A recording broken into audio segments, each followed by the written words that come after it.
One of the most fascinating archaeological detective stories of the 19th century began in 1896.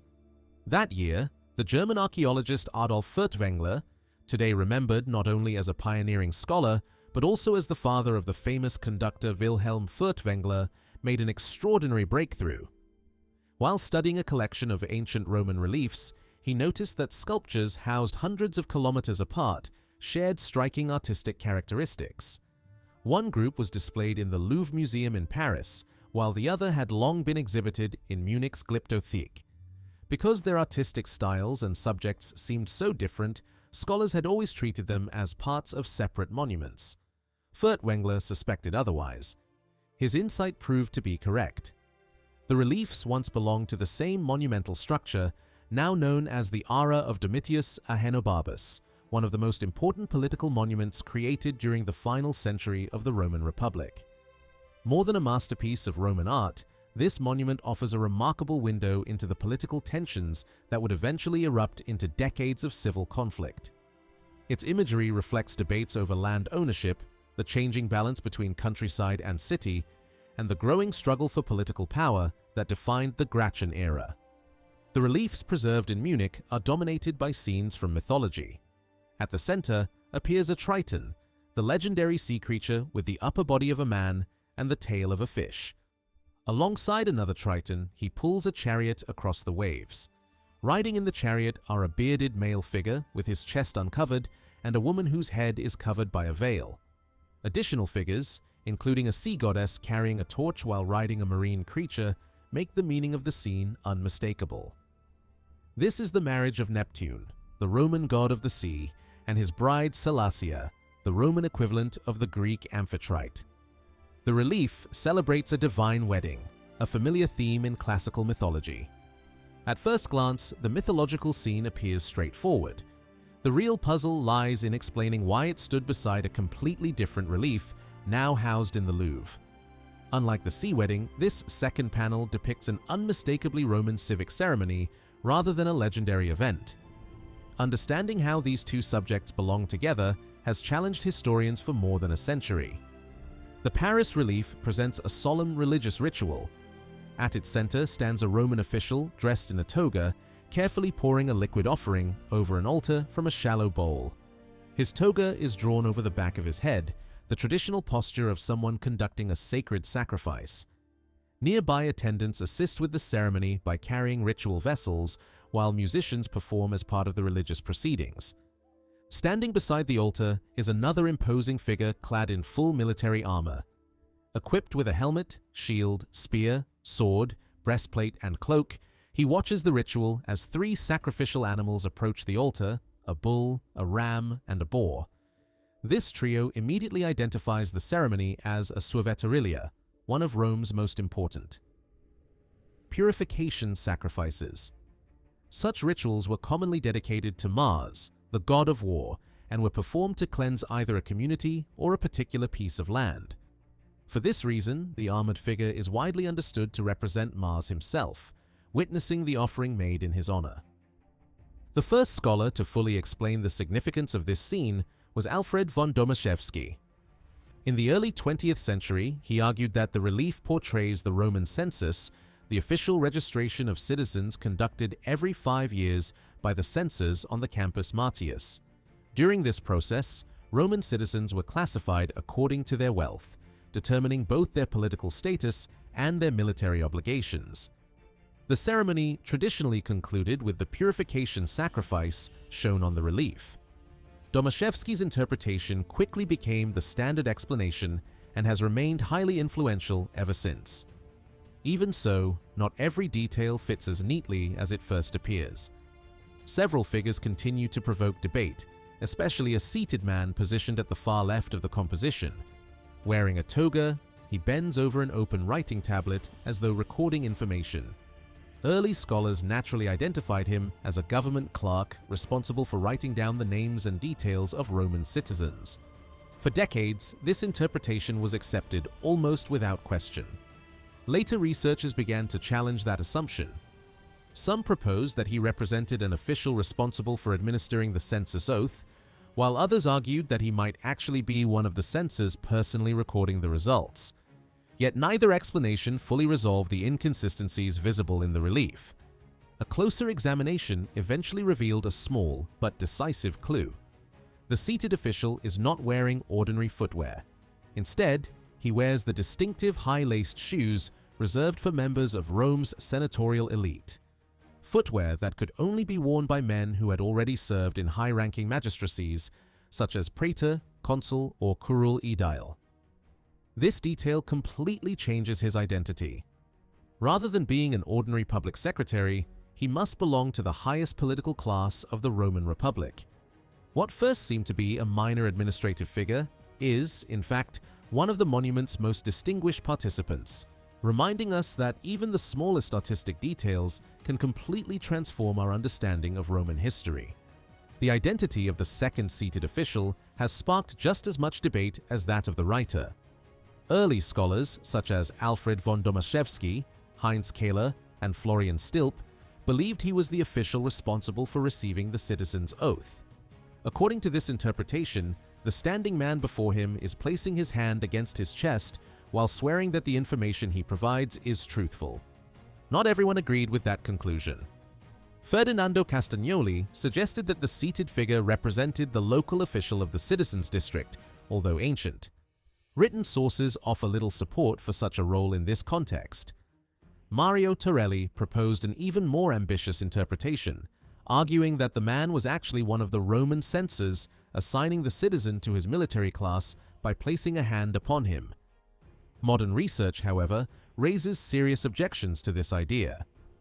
Ancient legal evidence indicates that Roman censors personally questioned citizens and entered the information themselves, rather than delegating such duties.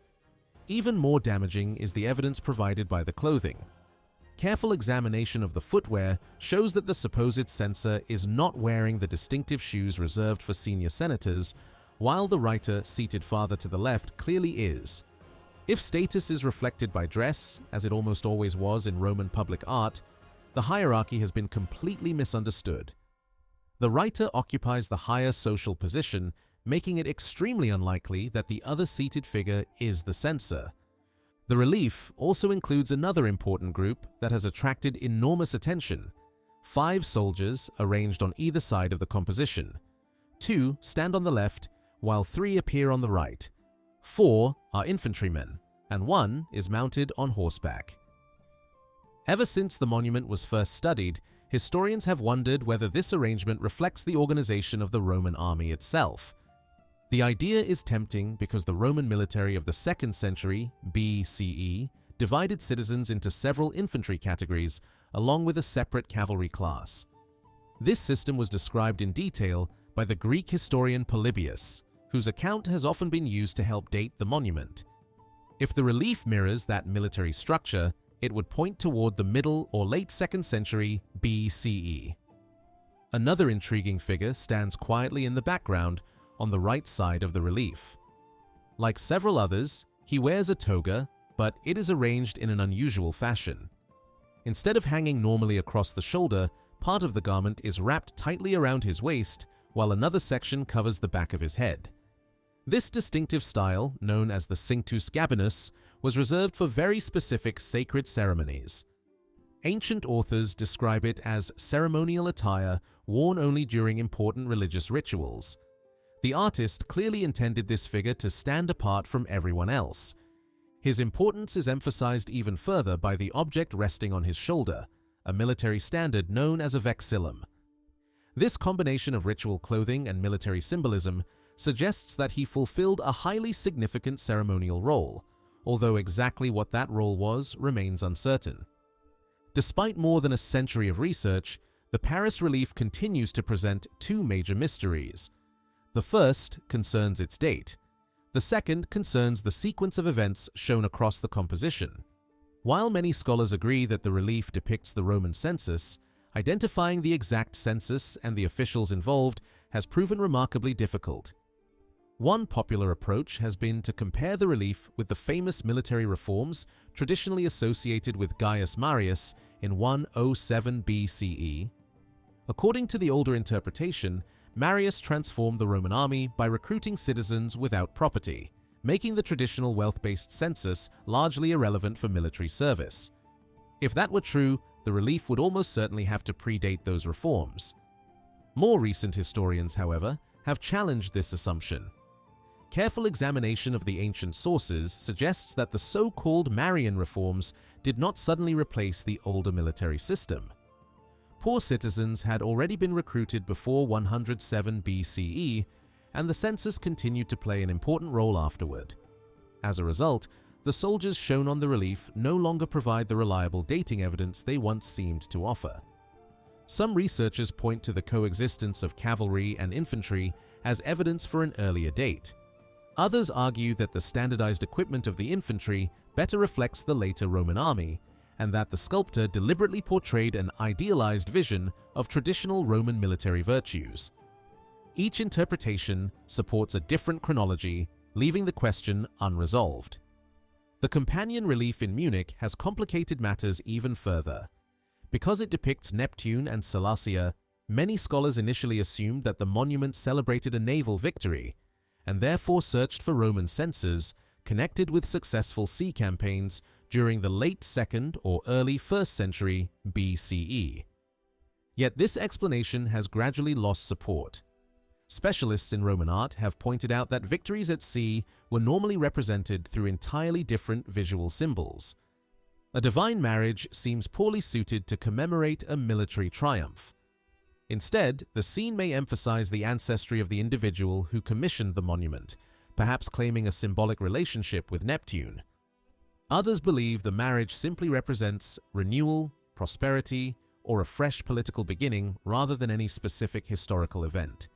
After generations of study, the conclusions remain surprisingly modest. Depending on which pieces of evidence scholars emphasize, the monument can be dated almost anywhere between roughly 150 and 25 BCE. Equally frustrating is the inability to explain convincingly why a Roman census should appear beside the wedding of Neptune and Sellasia. The connection between the two scenes remains one of the monument's greatest unanswered questions. A different approach begins by looking at the relief as a carefully constructed narrative instead of treating each section independently. Three individuals immediately stand out from the rest of the figures. The first is the writer seated at the far left. The second is the man making the offering at the altar. The third is the standard bearer wearing the distinctive Cinctus Gabinus. Each occupies a central place within his own part of the composition. This creates an unexpected problem. If the entire relief truly represents a Roman census, then these three prominent individuals should somehow correspond to the officials directing the ceremony. Yet Roman law allowed only two censors to hold office at any one time. Three central figures simply do not fit the expected administrative structure.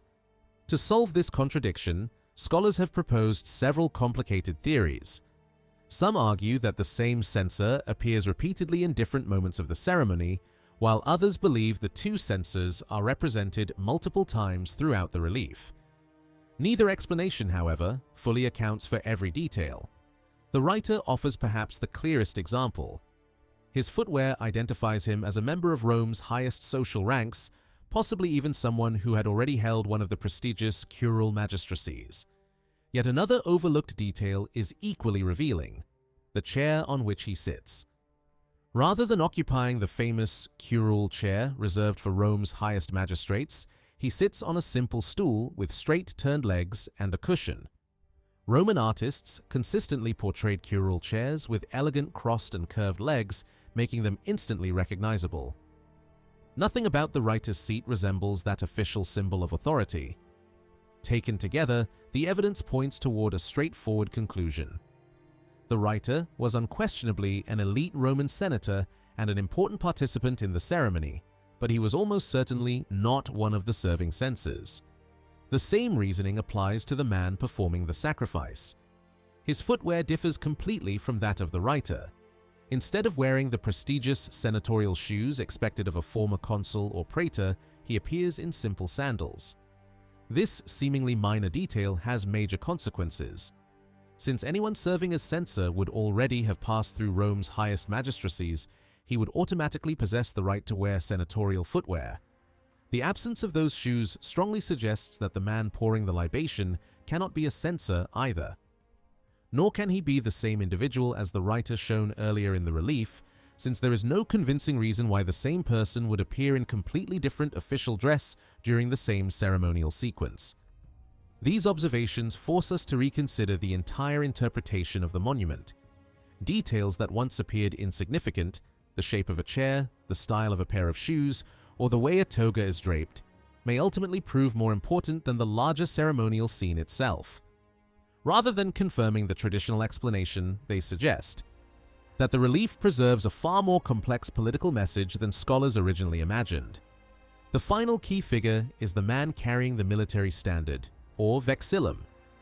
Ancient writers tell us that a standard was indeed carried during certain public ceremonies, including the procession that followed the purification ritual. Because of this, many historians naturally assumed that the standard bearer must be one of the Roman censors. Yet, the evidence is far from convincing. The strongest objection comes from his clothing. The standard bearer is dressed in the cinctus gabinus, a distinctive way of arranging the toga that was reserved for very specific religious ceremonies. Although ancient authors describe this ceremonial dress in detail, none of them associates it with the census ritual performed by the censors. If this attire belonged to a different tradition altogether, then the standard bearer was probably not a censor at all. He also cannot be identified with either of the other leading figures shown elsewhere on the relief. Both the writer and the man performing the sacrifice wear the toga in its ordinary style, whereas the standard bearer appears in an entirely different ceremonial costume. The sculptor clearly intended them to be understood as three separate individuals. This realization changes everything. Instead of depicting one official at different moments or two officials carrying out several tasks, the relief appears to present three distinct men, each performing a separate role. Even more importantly, none of them seems to be acting as a Roman censor. If that conclusion is correct, then the traditional explanation of the monument must be reconsidered from the ground up. The breakthrough comes from looking beyond the census itself and asking where else a suaviturilia sacrifice might have been performed. Although best known as part of the Roman census, this purification ritual had many other uses. Farmers offered it before cultivating their land, generals performed it before military campaigns, fleets underwent similar ceremonies before sailing, and, perhaps most significantly, it formed an essential part of establishing a new Roman colony. Seen from this perspective, every detail of the Paris relief suddenly begins to make sense. The first stage in founding a colony was the registration of the settlers. Officials carefully recorded each colonist's identity, family status, social standing, and property. Once this information had been collected, the settlers were divided into only two military categories: infantry and cavalry. This is exactly what appears on the relief. Rather than representing the complex military classes of the Roman census, the soldiers are arranged into the simple two-part division used during the creation of a colony. The purification sacrifice also fits perfectly. Before colonists occupied their new settlement, they underwent the traditional suaviturilia ceremony dedicated to Mars. Only after this act of purification could the formal procession into the new colony begin. At that moment, one of the founders carried the vexillum at the head of the procession. Now the unusual clothing of the standard bearer becomes completely understandable. Ancient sources describe the founder of a Roman colony wearing the cinctus gabinus, while performing one of the colony's most symbolic ceremonies. Using a bull and a cow to pull a plow, he traced the sacred boundary around the future city, marking the line that separated the new community from the outside world. The relief's ceremonial costume matches this tradition perfectly. Even the number of important figures suddenly makes sense. A Roman colony was not established by a single magistrate or by two censors. Instead, the responsibility belonged to a commission of three officials, known as the Tresviri Coloniae Deducendi. This solves a puzzle that had frustrated scholars for generations. The three principal figures are not repeated versions of one man, nor are they two censors appearing multiple times. They represent the three commissioners responsible for founding the colony. One records the names of the settlers, another performs the purification sacrifice, and the third carries the military standard that will lead the colonists into their new home. This interpretation also provides a much clearer date for the monument. Rome largely stopped founding citizen colonies in Italy toward the end of the 2nd century BCE. The final major phase of this movement was closely associated with the reform program of Gaius Gracchus. In 123 BCE, he proposed the establishment of several new colonies, including settlements at Carthage, Tarentum, and Scalacium. After that period, colony foundations changed dramatically. During the age of Sulla, colonies were created mainly for military veterans, and the old property classifications seen on the relief no longer played the same role. Because the Paris relief still emphasizes the traditional distinction between infantry and cavalry based on wealth, it almost certainly belongs to the earlier Gracchian period rather than the later Sullan age. The companion relief in Munich strengthens this conclusion even further. Each of Gracchus's planned colonies was dedicated to a particular deity. Carthage was associated with Juno, Scalacium with Minerva, and the colony founded near Tarentum received the name Neptunia, honoring Neptune himself. If the Munich relief celebrates the marriage of Neptune and Salatia, it is difficult to imagine a more appropriate symbolic image for the birth of a city dedicated to the god of the sea. Together, the two reliefs appear to commemorate the foundation of Neptunia in 123 BCE. The sequence is remarkably coherent. First comes the registration of the colonists. Next follows the purification ceremony. Finally, the newly established settlers prepare to march into their future city under the guidance of the sacred standard. If this interpretation is correct, the monument must have been created while Gaius Gracchus's colony program was still alive. Since Gracchus himself was killed only 2 years later, the reliefs were most likely carved sometime between 123 and 121 BCE. The monument probably stood in Rome from the very beginning of the colonial project, perhaps even as a dedication to Neptune asking for divine protection over the settlement. This completely transforms the meaning of the monument. For more than a century, it was viewed primarily as a memorial celebrating past achievements. Instead, it now appears to have been something very different. A political statement expressing hope for the future of the Roman Republic. The colony itself formed only one part of a much larger reform movement. Gaius Gracchus hoped to continue the work begun by his older brother Tiberius Gracchus, who had been murdered a decade earlier while attempting to redistribute public land. Both brothers believed Rome faced a growing crisis. According to many contemporaries, wealthy landowners were steadily acquiring enormous estates across Italy. As these estates expanded, countless independent farmers lost their land and their livelihoods. This was more than an economic problem. It threatened the very foundations of the Roman state. Military service in the Republic depended largely upon property ownership. Men who fell below the required wealth qualification could no longer serve in the legions. As more small farmers disappeared, the number of citizens eligible for military service declined as well. The Gracchian solution was straightforward. Public land owned by the Roman state would be redistributed among poorer citizens, allowing many families to regain enough property to qualify once again for military service. Modern historians continue to debate how accurately ancient writers describe these social conditions. Some argue that the crisis was exaggerated, while others believe it was entirely real. Whatever the historical reality, there is little doubt that Roman political leaders genuinely believed such reforms were necessary. Land redistribution was only one part of Gaius Gracchus's broader program. In the same year that Neptunia was founded, he introduced another important law requiring the state, not individual recruits, to provide military equipment for Roman soldiers. Previously, poorer citizens often struggled to afford their own armor and weapons. By shifting that expense onto the government, Gracchus hoped to ease the burden on ordinary Romans and encourage wider military participation. This reform may also explain another striking feature of the Paris relief. The soldiers are shown with remarkably uniform equipment. Rather than emphasizing differences in wealth, the sculptor presents them as equals. It is possible that this was no artistic coincidence at all, but a visual celebration of Gracchus's new military policy, portraying citizens equipped by the state as they prepared to begin a new life in the colony under Neptune's protection. Sadly, the hopeful vision expressed by the monument did not survive. The colonial program gradually collapsed, and the ambitious land reforms failed to reshape Roman society as their supporters had hoped. The concentration of wealth continued, the problems facing small farmers remained unresolved, and political tensions only intensified. The conflict reached its tragic climax when Gaius Gracchus and many of his supporters were killed during violent political confrontations led by the consul Lucius Opimius. Hundreds of their followers were hunted down and executed in the aftermath.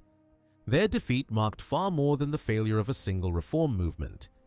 It opened a new chapter in Roman history, one defined by political violence, bitter social division, and the series of civil wars that would eventually destroy the Roman Republic.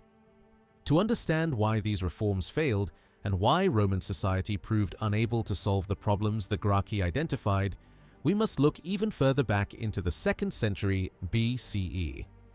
Only by tracing the gradual changes in Roman society over several generations can we understand how the Republic reached the crisis that would ultimately transform the ancient world. During the 2nd century BCE, relations between Rome and its Italian allies became increasingly strained. These tensions were not caused by a single issue, nor can they be explained simply as a struggle for Roman citizenship. The communities of Italy were far too diverse for that. Their political ambitions, economic interests, geographical positions, and local traditions differed greatly. A prosperous coastal city, a mountain settlement, and a farming community in the interior did not face the same problems or pursue the same goals. Yet nearly all of them depended on one fundamental resource: land. Despite Rome's rapid expansion across the Mediterranean, Italy remained overwhelmingly rural. Land ownership determined wealth, political influence, and social standing. Agriculture supported both countryside and city, while livestock farming was essential in regions where cultivation was difficult. The rhythm of daily life followed the seasons. Fields were sown, crops matured, harvests were gathered, and herds moved between high summer pastures and lower winter grazing grounds. This traditional world began to change after the Second Punic War. The transformation was neither immediate nor uniform. Some regions adapted quickly, while others experienced severe disruption. In many Allied communities, older economic structures came under pressure. Social divisions widened, local institutions struggled to respond, and Rome's alliance system proved poorly equipped to manage the consequences. The people living through these changes could hardly have understood how the different developments were connected. New markets, military expansion, shifting patterns of land ownership, population movements, and the growth of cities all influenced one another. Local authorities attempted to respond, but most of their solutions were temporary. The underlying problems continued to grow. To understand why, it is necessary to begin with the landscape itself. Italy is not a country naturally dominated by broad, fertile plains. Much of the peninsula consists of hills, ridges, and mountain chains. Less than a quarter of the land lies below an altitude of 300 meters, and extensive lowlands are uncommon outside the north. Only certain areas were particularly suitable for large-scale cereal cultivation.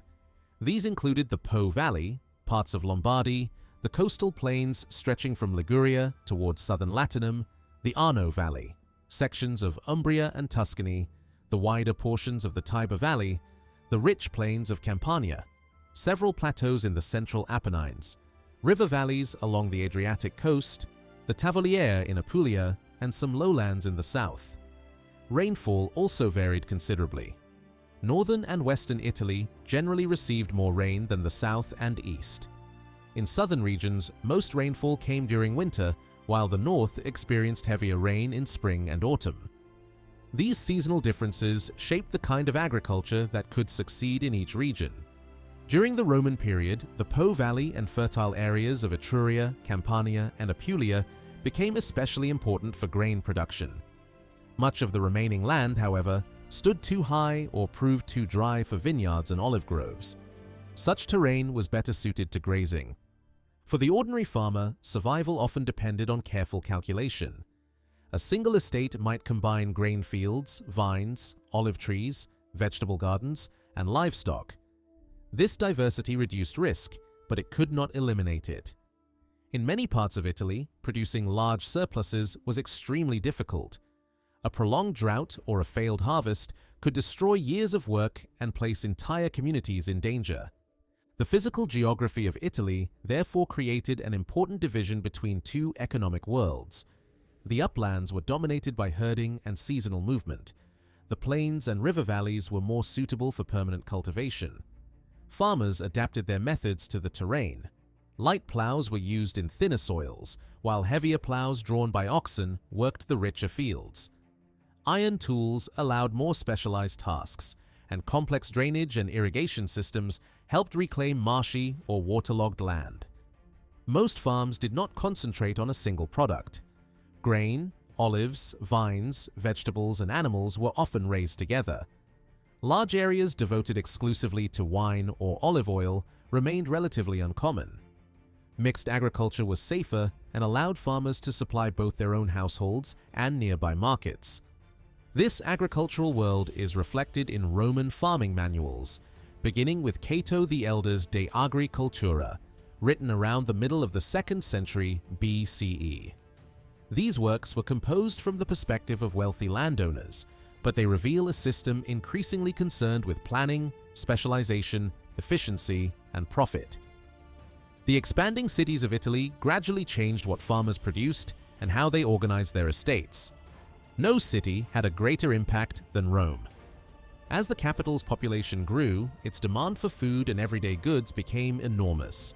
Rome required grain, wine, oil, meat, dairy products, vegetables, fruit, flowers, fuel, textiles, and countless other materials. The countryside was increasingly reorganized to satisfy this urban appetite.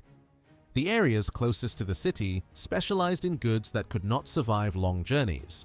Farmers raised poultry and small animals and produced milk, fruit, vegetables, and flowers. Roman writers later described this type of intensive suburban production as pastio villatica. Because these products spoiled quickly, farms needed to be located close to urban consumers or connected to them by efficient roads and waterways. A second agricultural zone supplied commodities that could travel farther. Grain, olive oil, and wine reached Rome from Etruria, Latium, the Sabine territories, and Campania. Rivers, roads, and coastal transport linked these regions to the capital. A third zone stretched into the Apennine Highlands and southern Italy. It specialized in livestock and animal products. Herds could be raised across large grazing areas and moved seasonally between different altitudes. Ancient authors do not explain clearly how these zones emerged or how quickly they developed. Archaeology, however, has transformed the picture. Landscape surveys carried out across Italy have revealed changes in settlement patterns, farm sizes, and land use. Although scholars still disagree over many details, the general direction is now clear. From the beginning of the 2nd century BCE, medium-sized and large rural estates became increasingly common in Latium, Campania, and southern Etruria. These estates are usually described as villas. Many combined grain cultivation with the production of wine and olive oil for sale. Yet the rural economy was never composed only of large commercial properties. Smaller farms continued to exist, especially farther inland. They raised grain and vegetables for household consumption and supplied local communities rather than distant markets. The rise of the villa was closely connected to the growing power of Rome. For decades, historians treated these estates as the driving force behind a dramatic social revolution. One of the most influential explanations was the model known as produzione schiavistica, or the slave-based mode of production. Developed mainly between the 1970s and 1990s, this interpretation argued that Roman Italy entered a kind of early capitalist phase after the Second Punic War. According to this view, military conquest brought wealth, slaves, and money into Italy on an unprecedented scale. Wealthy Romans, including senators, invested their fortunes in land. They purchased neighboring plots, absorbed smaller farms, and created vast estates known as latifundia. These properties were supposedly worked by large slave populations and focused increasingly on profitable products such as wine and olive oil. Independent farmers could not compete. As their land disappeared, they moved toward the cities, while rich landowners expanded their estates. Ancient accounts seem to support this reconstruction. Appian and Plutarch, writing about the crisis that eventually produced the reforms of Tiberius Gracchus, described wealthy owners taking control of public and private land while small farmers declined. Cato's agricultural estate was therefore interpreted as a transitional model. His farm, described around 150 BCE, appeared more organized and commercially minded than the traditional family holding, but less developed than the enormous slave-run enterprise described by Varro a century later. The apparent final stage was the so-called villa perfecta, a large, carefully managed agricultural business designed to maximize profit through slave labor. For many historians, the clearest archaeological example was the villa at Sette Finestre in Etruria. Excavated during the late 20th century, it seemed to display the essential features of this model: an elite residence, extensive agricultural facilities, organized production areas, and accommodation associated with a large controlled workforce. For a time, Sette Finestre appeared to confirm the entire theory. More recent discoveries, however, have complicated the story. One of the most important is the Villa dell'Auditorium in the outskirts of Rome. Its long architectural history shows that elite rural residences did not simply evolve from modest farms into luxurious commercial estates after the Punic Wars. Even during the 5th century BCE, the site already contained impressive reception rooms and carefully designed living spaces comparable to those found in aristocratic houses inside Rome. It was not merely a farmhouse, it was simultaneously a productive estate and a residence intended to display wealth and status. That combination continued through the 3rd and 2nd centuries BCE. Agricultural work took place beside elite social life. The villa was both a center of production and a stage on which aristocratic identity could be performed. Other excavated villas near Rome reveal the same pattern. Sites around Anagnina and Centochel contained elegant residential rooms alongside installations used for producing wine, fruit, and vegetables. Their owners did not separate luxury from agriculture. The two functions were closely connected. These discoveries challenge the idea of a simple progression from small independent farm to slave plantation. Roman villas were more diverse than earlier models suggested. Some were highly commercial, others served local markets. Many combined agriculture, residence, political influence, and social display. The rural transformation of Italy was therefore not one uniform revolution. It was a complicated process shaped by geography, urban demand, elite investment, local traditions, and changing relationships between landowners and workers. The growth of the villa economy certainly created new opportunities, but it also placed enormous pressure on older rural communities. Behind the elegant residences and expanding markets stood a deeper question. What happened to the small farmers whose land, labor, and military service had once formed the foundation of the Roman Republic?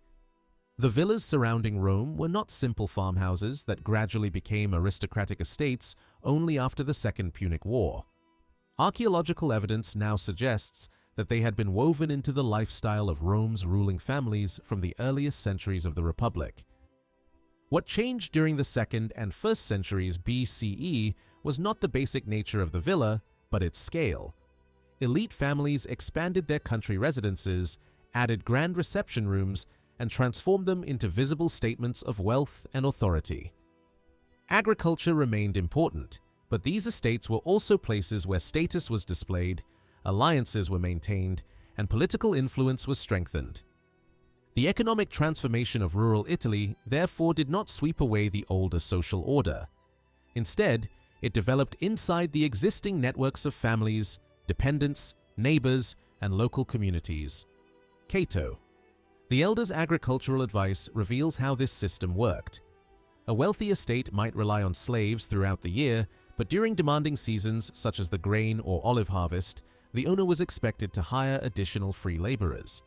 These workers were often drawn from nearby farms and villages. For Cato, good relations with the local population were essential. A respected landowner would find it easier to sell his produce, hire workers, arrange contracts, and obtain help during construction or emergencies. Neighbors might lend animals, materials, equipment, and labor.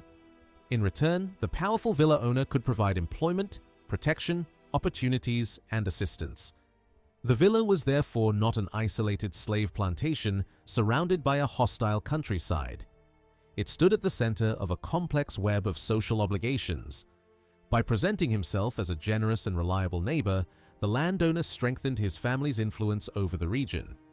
Seasonal employment and economic cooperation created relationships of dependence that could survive for generations.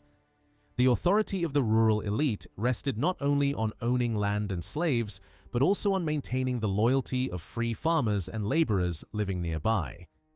This helps explain why villas could combine agricultural production with aristocratic residence for centuries. A country estate was simultaneously a business, a political base, a family home, and a symbol of social prestige. Roman agriculture was certainly concerned with profit, but it cannot be understood as a purely commercial activity in the modern sense. Economic investment and social ambition were inseparable. Producing wine, grain, or olive oil could increase wealth, while a luxurious residence and a loyal rural following enhanced the owner's public standing. Similar arrangements existed beyond Rome's immediate surroundings. Across central and southern Italy, villas and farmsteads were commonly concentrated near fertile plains, river valleys, towns, and productive hillsides.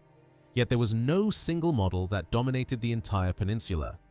The enormous estate at Setta Finestra, once treated as the typical late Republican villa, was actually exceptional.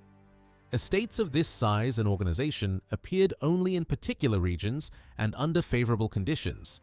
Access to transportation was crucial. Wine and olive oil were heavy goods, and moving them overland was expensive. Commercial estates therefore prospered most easily near the coast, navigable rivers, and major roads. Such locations allowed producers to send their goods to Rome or export them throughout the Mediterranean. For this reason, large villa economies became particularly common along the western side of Italy, especially in southern Etruria, Latium, and Campania. Between the early 2nd and early 1st centuries BCE, the number of villas near the coast increased dramatically. Even there, however, the countryside remained remarkably diverse. Geography, soil, climate, access to markets, and local traditions produced different agricultural systems from one district to another. Large estates existed beside modest farms, seasonal workshops, shared production facilities, and small rural communities. Recent archaeological research has increasingly focused on these less impressive sites, which were once overshadowed by the famous villas of the Roman elite. One revealing example is the Republican farmstead at Pievina in Tuscany. The site combined several economic activities rather than specializing in a single product. Its inhabitants produced roof tiles, practiced small-scale craftsmanship, raised animals, cultivated crops, and generated agricultural surpluses. A large granary covering around 60 square meters may have stored as much as 100 tons of grain. This was far beyond the needs of a single household and suggests that at least part of the harvest was intended for sale or redistribution. Animal bones provide further insight into life on the farm. Cattle were kept in substantial numbers and often survived to a relatively advanced age. This indicates that they were valued not simply for meat, but also as working animals. They could pull plows and carts, provide milk, and supply leather, horn, and other useful materials. Sheep, goats, and poultry were also raised. They provided wool, milk, eggs, feathers, and meat. Pigs, however, were almost entirely absent. Although pork was popular among wealthy urban consumers, pigs offered little labor and fewer secondary products, making them less useful to a mixed rural economy such as Pievina. The pottery discovered at the site reveals that its inhabitants were not isolated.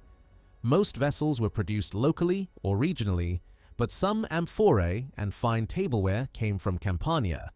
Through nearby towns and transport routes, this modest farm was connected to wider commercial networks extending across the Mediterranean. Another small production site was uncovered at Case Nuove, not far from Pievina. Dating to the 1st century BCE, it contained a cistern, a well, a working area, a rubbish pit, and 2 carefully constructed presses. These presses produced wine and olive oil, but only on a relatively limited scale. The pottery found nearby came from Tuscany, Campania, and even North Africa, once again showing how small, rural sites could participate in long-distance exchange. Curiously, no permanent houses stood beside the presses. This suggests that Case Nuove was not occupied throughout the year. Workers probably arrived during the grape and olive harvests, operated the equipment for a short period, and then departed. Its location at the meeting point of several transport routes may explain its purpose. The facility could have belonged to a nearby villa while also serving several smaller farms in the area. Rather than every farmer constructing expensive presses, local producers may have shared a single installation. Sites like Pievina and Case Nuove were probably extremely common. Hundreds may once have existed across central Italy. Though far less spectacular than the great villas, they played an equally important role in the agricultural economy of the late Republic. Together, these different settlements formed a complicated system of land use. Great landowners, urban markets, small farmers, workshops, seasonal laborers, and transport networks were all connected.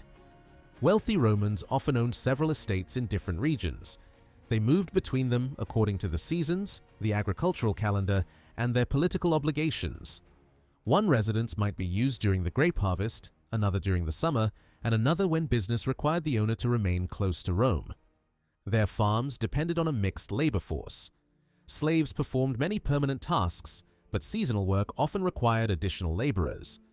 These workers could be recruited from neighboring farms, nearby villages, or mountainous districts where avable land was scarce and employment opportunities were limited. Conditions in the central Apennines were very different from those of Latium or Campania. In Samnium, agriculture existed in the valleys, but the region's greatest economic value lay in its mountain pastures. During the summer, large herds grazed in the highlands. In winter, shepherds moved them toward the warmer lowlands. This seasonal movement, known as transhumance, remains familiar in parts of the Mediterranean even today. Samnium lacked the large urban centers found farther west. Instead, people lived in smaller fortified settlements connected by roads, family ties, and shared religious sanctuaries. Inscriptions reveal that construction at these sacred centers was frequently sponsored by a limited number of powerful local families. The region was therefore dominated by an elite whose wealth came mainly from land and livestock rather than intensive urban commerce.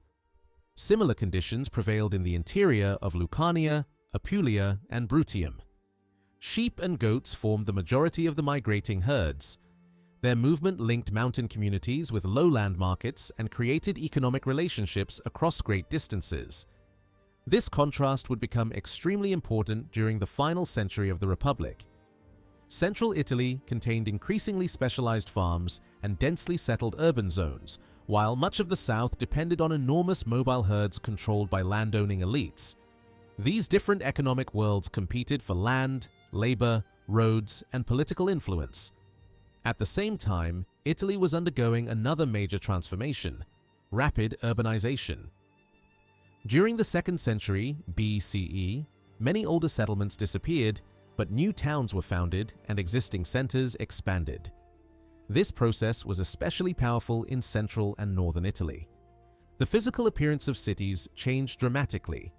Builders adopted new techniques, including Roman concrete or opus cementitium, which allowed larger and more ambitious structures to be constructed quickly. Basilicas, temples, covered walkways, marketplaces, and public porticos began to dominate urban centers. Architecture itself became increasingly specialized. During this period, the Latin term architectus appeared in inscriptions as a professional title, reflecting the growing complexity of construction. Private housing also became far more luxurious.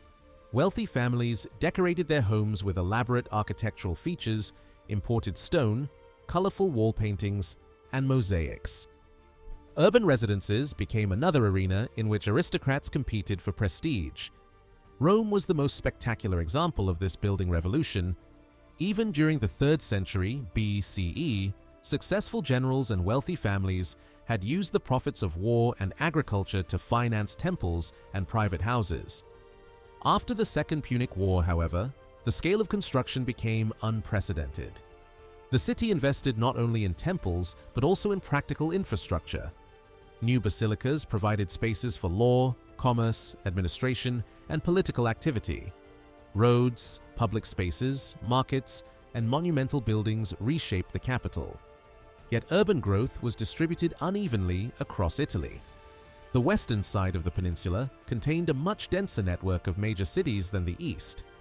Latium, Campania, and Etruria were highly urbanized and closely connected to Rome. Their ports, roads, and fertile plains encouraged trade, political administration, and concentrated settlement. The Adriatic coast developed differently. Mountain ranges, narrow valleys, and limited coastal plains restricted movement and communication. For a long time, eastern Italy possessed fewer large cities and relied more heavily on small fortified settlements positioned near passes, river crossings, and roads. The historian Fernand Braudel once described Italy as the central beam of a vast balance, with the Adriatic and Tyrrhenian worlds rising and falling on opposite sides. Although he was writing about a much later age, the image also captures the geography of Roman expansion. The western coast formed the principal urban heartland of Italy.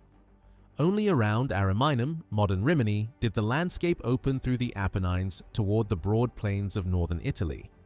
The Via Flaminia helped connect Rome to this corridor, creating one of the main routes of expansion toward the Po Valley. Farther south, particularly below the Abruzzi, travel was more difficult. Roads passed through narrow valleys and mountain crossings. Roman control therefore depended on chains of fortified towns and villages securing the limited routes through the landscape. From the 3rd century BCE onward, road construction and settlement foundation often advanced together. Some new settlements were full colonies designed as major cities. Others were much smaller communities known by terms such as vicus, castellum, forum, or conciliabulum. Their legal status, population, and size varied widely, but they often performed similar practical functions.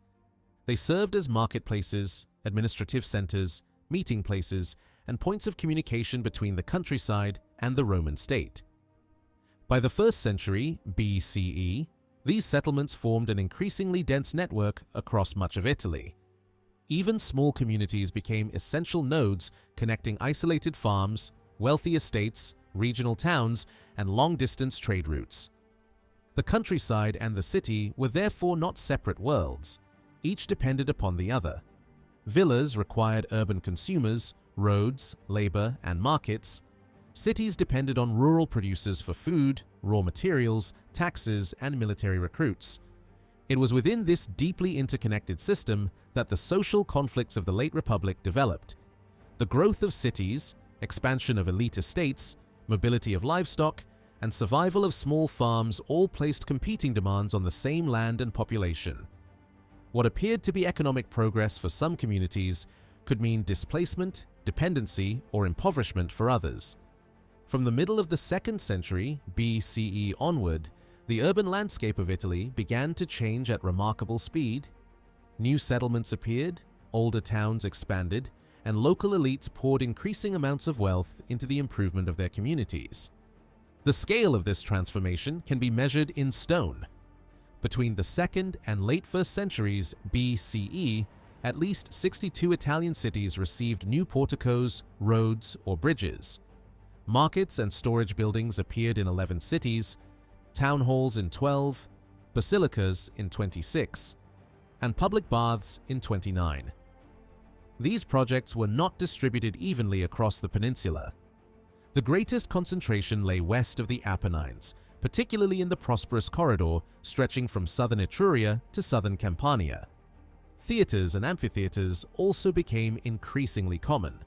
From the late 2nd century BCE, such entertainment buildings spread through eastern Italy, although they appeared less frequently in the far south, where many of the old Greek coastal cities followed their own much older architectural traditions. Across late Republican Italy, archaeologists have identified 26 theaters and 19 amphitheaters. Amphitheaters were especially concentrated in southern Latium and Campania, regions where public spectacles had become an increasingly visible part of civic life. Cities also invested heavily in defensive walls. This was hardly surprising.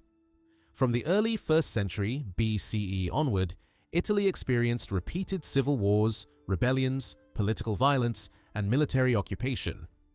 The strongest waves of fortification occurred during the periods of Sulla, Caesar, and the Triumvirs, precisely when political insecurity was at its greatest.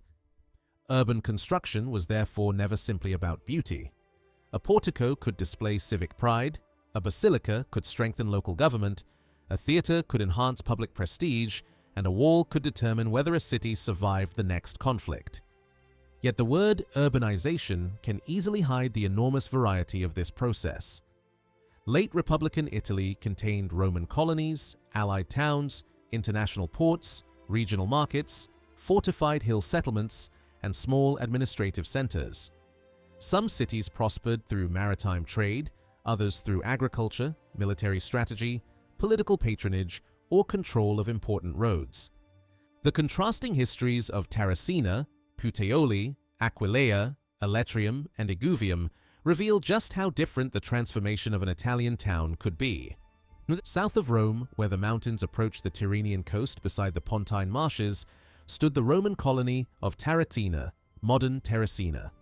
Founded in 329 BCE, the city occupied one of the most strategically valuable locations in central Italy. The Via Appia passed directly through its territory. Here, the road was forced through a narrow corridor between the mountains and the sea. By directing traffic along this route, Rome created a new geographical order that bypassed older roads and settlements associated with the local Lepini population. Terracina was also important because of its harbor. From the early 2nd century BCE, Roman censors repeatedly expanded its port facilities. At the same time, wealthy Roman families began investing heavily in the surrounding countryside, especially in vineyards producing wine for export. The Tyrrhenian coast was home to some of the most celebrated wines of ancient Italy. Cetine, Cacuban, Massic, and Falernian wines were produced in a broad zone extending from southern Etruria into northern Campania. Terracina stood near the center of this lucrative region. One extraordinary shipwreck reveals the scale of the trade. Around the middle of the 1st century BCE, a merchant vessel sank near the coast of southern Gaul at a site now known as the Madrag de Gien. The ship was carrying approximately 8,000 wine amphorae. Production marks on the containers connect them with the Caneto district, south of Terracina. This was not a small local shipment, it was industrial-scale commerce linking the vineyards of central Italy with markets across the western Mediterranean. The wealth created by this trade reshaped Terracina itself. During the early 1st century BCE, the city center was transformed through an ambitious building program. New temples rose beside a monumental forum, a basilica, and a theater. A vast inscription, approximately 24 meters long, recorded that a man named Aulus Aemilius paid for the paving of the forum. Another important sanctuary may also have been constructed through the support of a man from the same family. The Aemilii were among Rome's oldest patrician clans, and literary evidence suggests that they had maintained connections with Terracina since at least the 2nd century BCE. Their involvement shows how regional urban development could be shaped by the wealth and ambitions of powerful Roman families. Terracina's transformation therefore brought together 3 forces: profitable agriculture, maritime trade, and aristocratic patronage. The success of the vineyards enriched influential landowners, and those families converted part of their wealth into public monuments that reinforced their authority over the city. Farther south, another colony followed a very different path. Puteoli, founded in Campania in 194 BCE, rapidly developed into the most important harbor in central Italy. Whereas Terracina exported the products of its surrounding countryside, Puteoli became the great gateway through which goods from across the Mediterranean entered Italy. Its beginnings were surprisingly modest. Only 300 colonists were initially settled on a volcanic headland overlooking an excellent natural harbor. This settlement formed part of a wider Roman strategy that established colonies along the southern Italian coast. Puteoli was certainly intended to serve a military purpose, but its location made commercial expansion inevitable. By the later 2nd century BCE, it had become a crucial transfer point for the grain supply of Rome. The port soon emerged as the Italian counterpart to Delos, the great free trade center of the eastern Mediterranean. Merchants, bankers, sailors, craftsmen, slaves, and travelers from many regions passed through the city. Its international character could be seen in its religious life.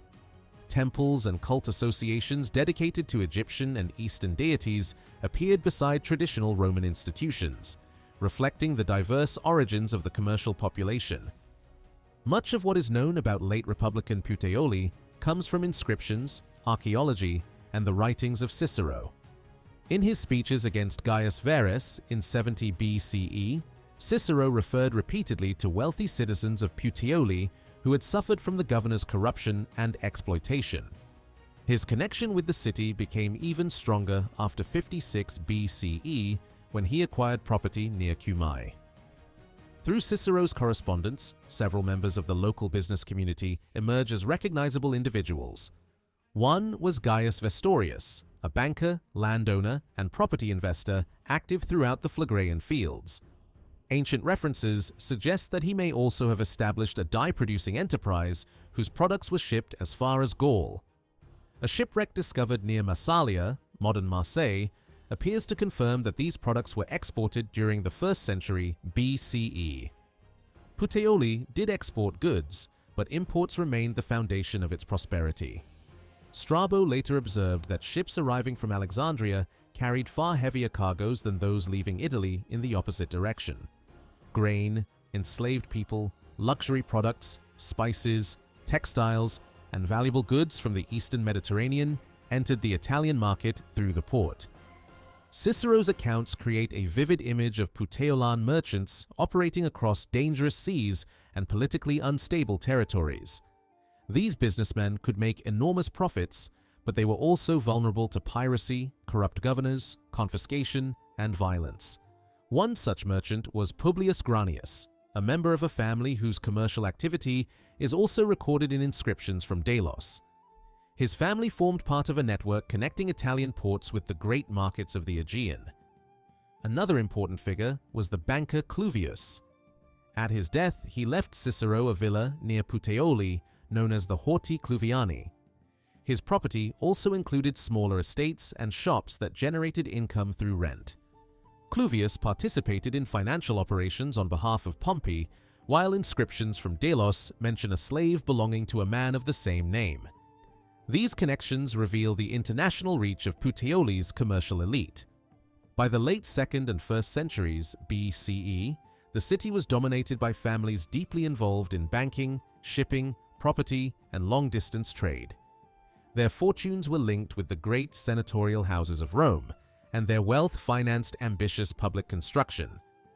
Puteoli prospered because it stood at the center of an increasingly interconnected Mediterranean economy. The luxury and monumental architecture of the city were built on the movement of grain, money, slaves, and merchandise across enormous distances. On the northern Adriatic coast, Aquileia developed into another powerful commercial center, although its origins and identity were very different. Aquileia was founded in 181 BCE as a Latin colony and initially settled by 3,000 colonists. Its primary mission was defensive. Positioned near the northeastern frontier of Italy, it guarded Roman territory against Celtic and Illyrian peoples. Only 12 years later, the Senate reinforced the colony with another 1,500 settlers. The surrounding land was surveyed and divided into equal plots. These farms initially supported the colonists and supplied the growing settlement with food. By the late 2nd century BCE, however, local families were also using the region's resources for pottery and brick production. Aquileia's extraordinary growth was driven by geography. A river port connected the city directly to the Adriatic, providing access to shipping routes along both coasts. Roads soon strengthened these links. The Via Flaminia was extended northward from Ariminum, and the Via Postumia connected Aquileia with Genoa on the Ligurian coast. The city became the principal marketplace between Italy and the peoples of the northern Adriatic and Balkan regions. Roman merchants exchanged wine and olive oil for slaves, livestock, leather, and animal skins brought by Illyrian communities. Aquileia's original military role remained visible in its appearance. Its streets were arranged in a rigid grid, and powerful walls surrounded the settlement. Yet, as trade expanded, the urban landscape became increasingly elaborate. Temples were decorated with painted terracotta sculptures. Colonnaded buildings appeared in public areas. Honorary statues celebrated wealthy citizens, while monumental family tombs lined the roads beyond the gates. These developments closely resembled those taking place in central Italy, and the similarity was not accidental. Aquileia maintained strong links with powerful Roman families. Inscriptions also show that many of its inhabitants had migrated from Latium and Campania. The colonists did not leave their identities behind when they traveled north. They carried their religious practices, burial customs, social organizations, architectural preferences, and artistic traditions with them. Aquileia was therefore more than a commercial city. It was an Italic society transplanted to the frontier. Unlike Terracina or Puteoli, its prosperity developed within a borderland environment. Even as it became wealthy, its walls, military layout, and strategic position continued to shape its character until the late 1st century BCE. The great ports reveal only one side of Italian urbanization. Most people did not live in international centers of trade. They inhabited smaller cities and market towns whose names rarely appear in accounts of Roman history. Aletrium, modern Alatri, offers a striking example. The settlement stood on a hill overlooking the valley of the Sacco River in eastern Latium, close to the mountains of Abruzzo. It had once been one of the leading centers of the Hernizi, an Italic people who fought beside and against Rome during the 4th and 5th centuries BCE. After their defeat in the Samnite Wars, the Hernician communities were forced into an unequal alliance with Rome in 306 BCE. For the next 2 centuries, the historical record says almost nothing about Aletrium. Then, around 100 BCE, the city was transformed. New walls surrounded the settlement. The religious center on the summit was rebuilt with enormous polygonal terraces and a monumental portico. Roads were paved, public buildings appeared, and a pressurized water system supplied the town with running water for the first time. For a previously modest hill community, the scale of the changes was extraordinary. The man most closely associated with this transformation was Lucius Batilianus Varus. An honorary inscription records the projects he completed during 2 terms as local censor. Batilianus paved the roads leading into Aletrium and constructed a portico ascending toward the sacred center. He created a campus, a public exercise ground modeled partly on the Greek palaestra, where the young men of the town could train their bodies and prepare for military service. He built a sundial and a covered food market known as a macellum. He supervised the completion of the basilica, arranged public seating, and financed water reservoirs for the baths and one of the city gates. His most impressive achievement was the construction of a pressurized water system. An aqueduct carried water toward the city, while elevated pipes distributed it at a height reported as 340 Roman feet, or slightly more than 100 meters. The local senate rewarded Batilianus with a public statue. His son was also exempted from military service. That final privilege helps date the inscription. Aletrium's local authorities could still independently grant exemption from Roman military obligations, suggesting that the construction program took place before the Social War, when the political position of the Italian allies changed dramatically. Archaeological evidence confirms that the structures named in the inscription were constructed around this period. Within only a few years, Batilianus Varus had given Aletrium an entirely new urban identity. His achievement reveals how urbanization could depend on the ambition of a single local aristocrat.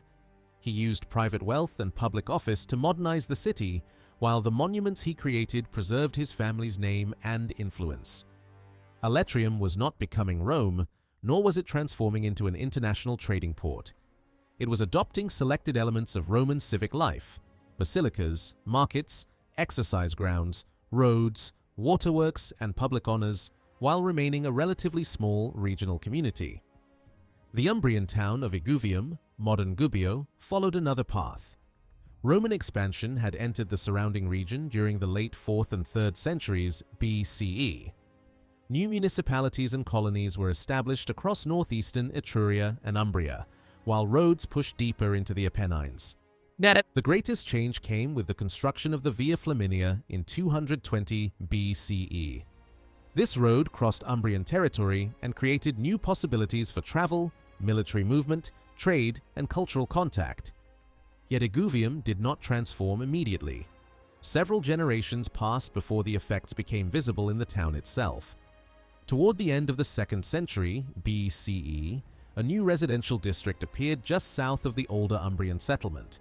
Protected by an earthwork, it contained large houses built according to Roman and Central Italian models. Some were decorated with wall paintings and mosaics.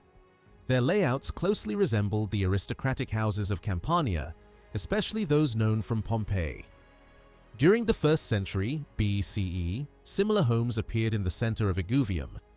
Wealthy local families were clearly adopting architectural styles associated with Roman elite culture.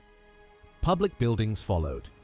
A theater was constructed during the later 1st century BCE, while a basilica was completed under Augustus. Baths, temples, and an amphitheater further reshaped the town. The transformation of Iguvium was therefore slower than that of Aletrium. It did not depend on one sudden building campaign or a single dominant patron. Instead, Roman. Urban forms entered gradually through roads, private houses, public architecture, and the changing ambitions of local elites. These cities demonstrate that the urbanization of Italy was not a single process directed from Rome. Terracina grew through wine, shipping, and aristocratic patronage. Puteoli became a global port enriched by imports and finance. Aquileia combined commerce with military colonization on the frontier. Aletrium was transformed by the ambitions of a powerful local official. Iguvium gradually adopted Roman styles as new roads and political relationships connected it more closely with central Italy. In every case, local elites played a decisive role. They financed roads, theaters, walls, aqueducts, temples, basilicas, and markets not only for the benefit of their communities, but also to display their generosity and secure their authority. Public architecture turned private wealth into political prestige. Behind the impressive monuments, however, lay a deeper transformation. The towns of Italy were becoming more closely connected to Rome, to one another, and to the Mediterranean economy. Roads accelerated movement, markets drew in agricultural products, ports linked distant regions, and civic institutions created new forms of competition among local ruling families. Urban growth created wealth and opportunity, but it also intensified inequalities. The same families who beautified their hometowns often controlled large estates, commercial networks, and political offices. As their cities became richer and more monumental, their power over the surrounding countryside grew as well. The transformation of Iguvium was not limited to new houses, temples, and public buildings. The countryside around the town was changing as well. Archaeologists have identified new burial grounds, farms, and distinct zones of land use that reveal how closely urban growth depended on the rural economy. The first zone lay immediately around the town itself. Here, agricultural installations were surprisingly rare, probably because the land closest to the settlement had already been absorbed into roads, houses, cemeteries, and other urban functions. Farther away, across the valley floor, stood the largest and wealthiest farms. These estates occupied the most productive land and were best placed to supply the growing town with grain, wine, oil, livestock, and other necessities. The third zone extended into the surrounding highlands. Permanent settlement there was limited, but the upland pastures were economically essential. Herding remained a major source of wealth, and the town depended heavily on the animals raised in these higher areas. By the late 2nd century BCE, Iguvium had therefore entered a new phase. During the following century, the city experienced a level of prosperity it had never known before. Similar developments took place in nearby Umbrian centers such as Assisium and Hispelum. Economic growth also changed patterns of consumption. Wealthier households began purchasing imported furniture, mosaics, decorative stone, and elaborate wall paintings. Imported tableware became more common, while wine, olive oil, and fish sauce arrived from distant regions. Yet this new taste for luxury should not disguise the basic reality. Iguvium was still a regional agricultural town. Its prosperity rested on the farms, flocks, and rural communities surrounding it. Urban wealth did not replace agriculture, it was made possible by it. The same principle applies even to Pompeii, despite the city's modern fame. Situated on the Bay of Naples, Pompeii had been allied with Rome since the early 3rd century BCE. During the second half of the 2nd century BCE, the city entered a remarkable period of construction. Its Oscan-speaking elite financed a series of ambitious projects that dramatically altered the appearance of the town. A new theater was built, along with a large bath complex and the so-called Samnite Palaestra. This exercise ground was used for athletic and military training and decorated with impressive terracotta battle scenes. The Forum was given a monumental double colonnade, while a new basilica introduced an architectural form strongly associated with Roman civic life. Temples and sanctuaries were enlarged or rebuilt, including the triangular forum surrounding the old Doric temple. The Temple of Apollo, beside the main forum, received an especially elaborate transformation. Its sacred precinct was enclosed by a richly decorated 2-story portico, turning the sanctuary into one of the city's most impressive public spaces. Private wealth was displayed with equal confidence.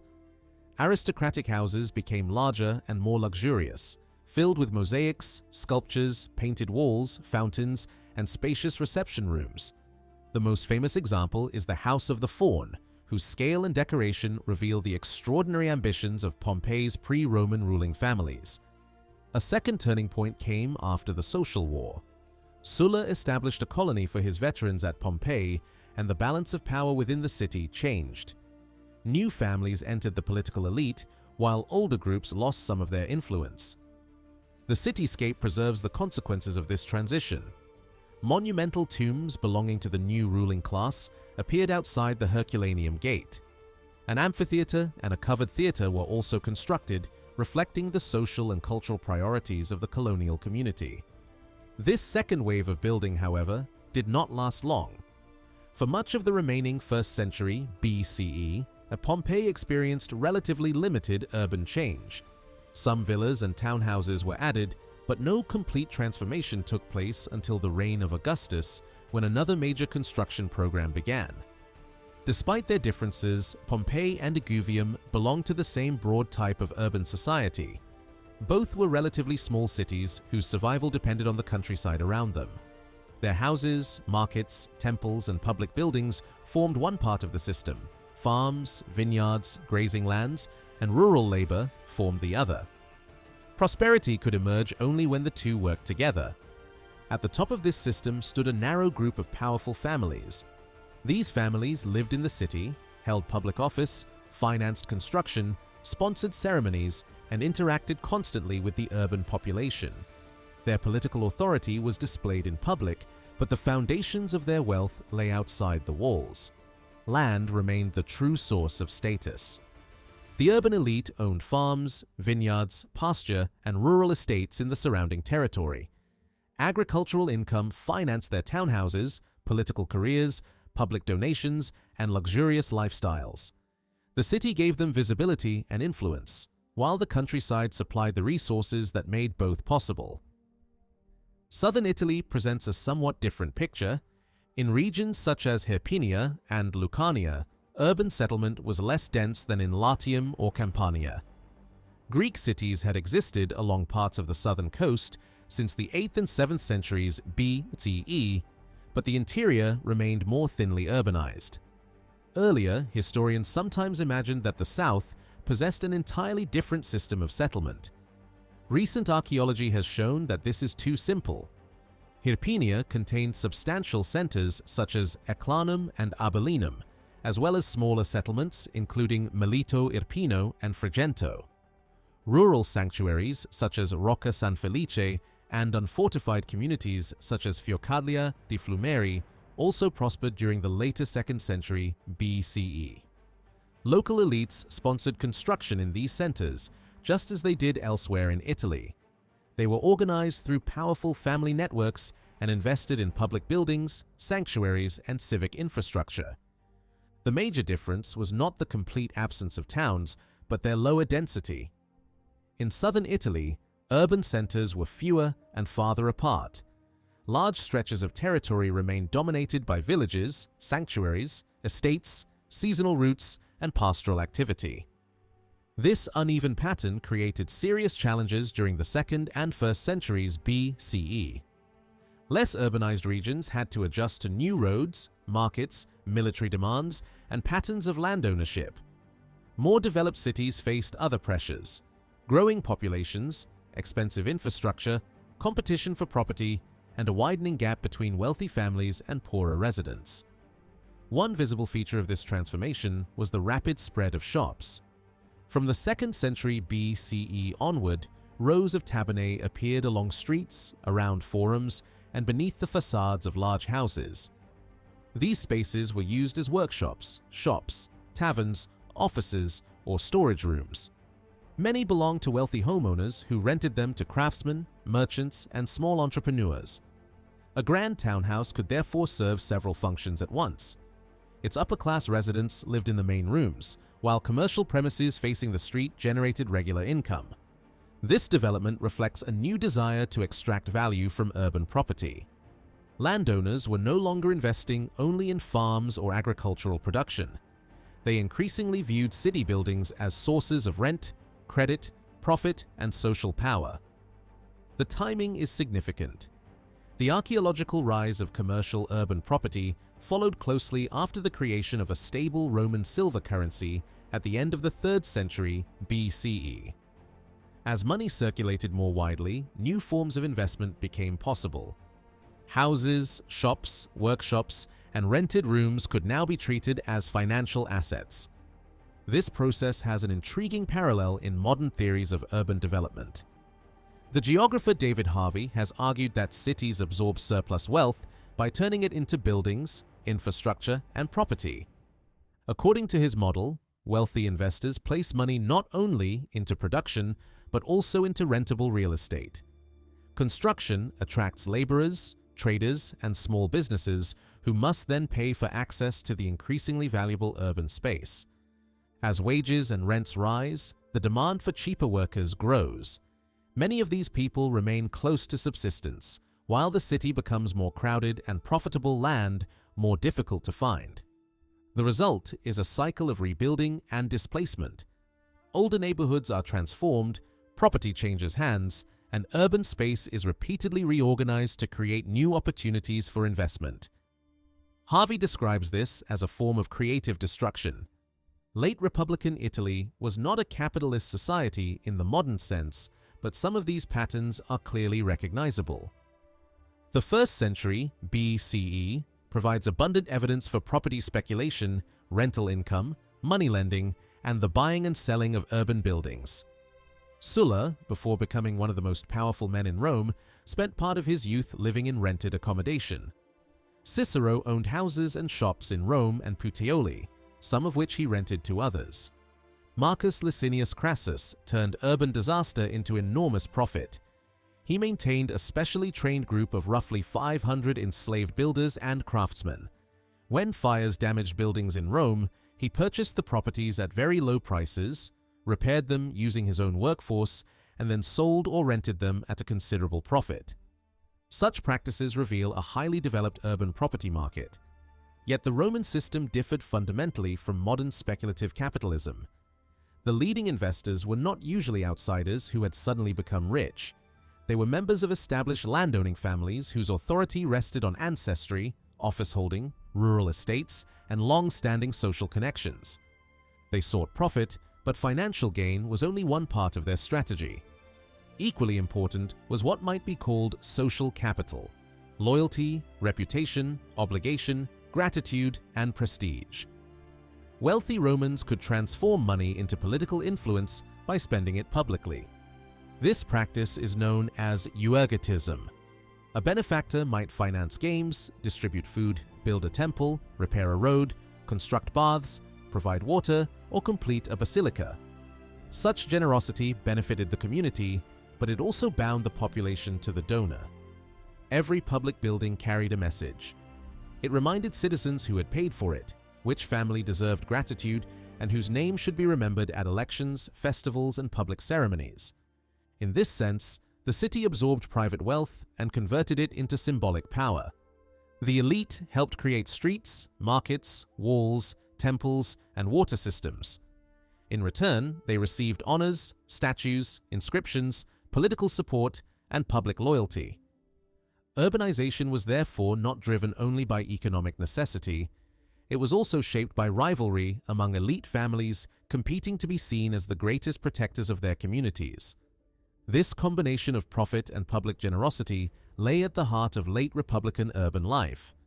The same man might earn money from rented shops, interest-bearing loans, rural estates, or commercial investments, then spend part of that wealth on a theater, aqueduct, festival, or temple. What appeared to be generosity could also strengthen his family's authority for generations. The cities of Italy became arenas where economic wealth was transformed into social obligation and political power.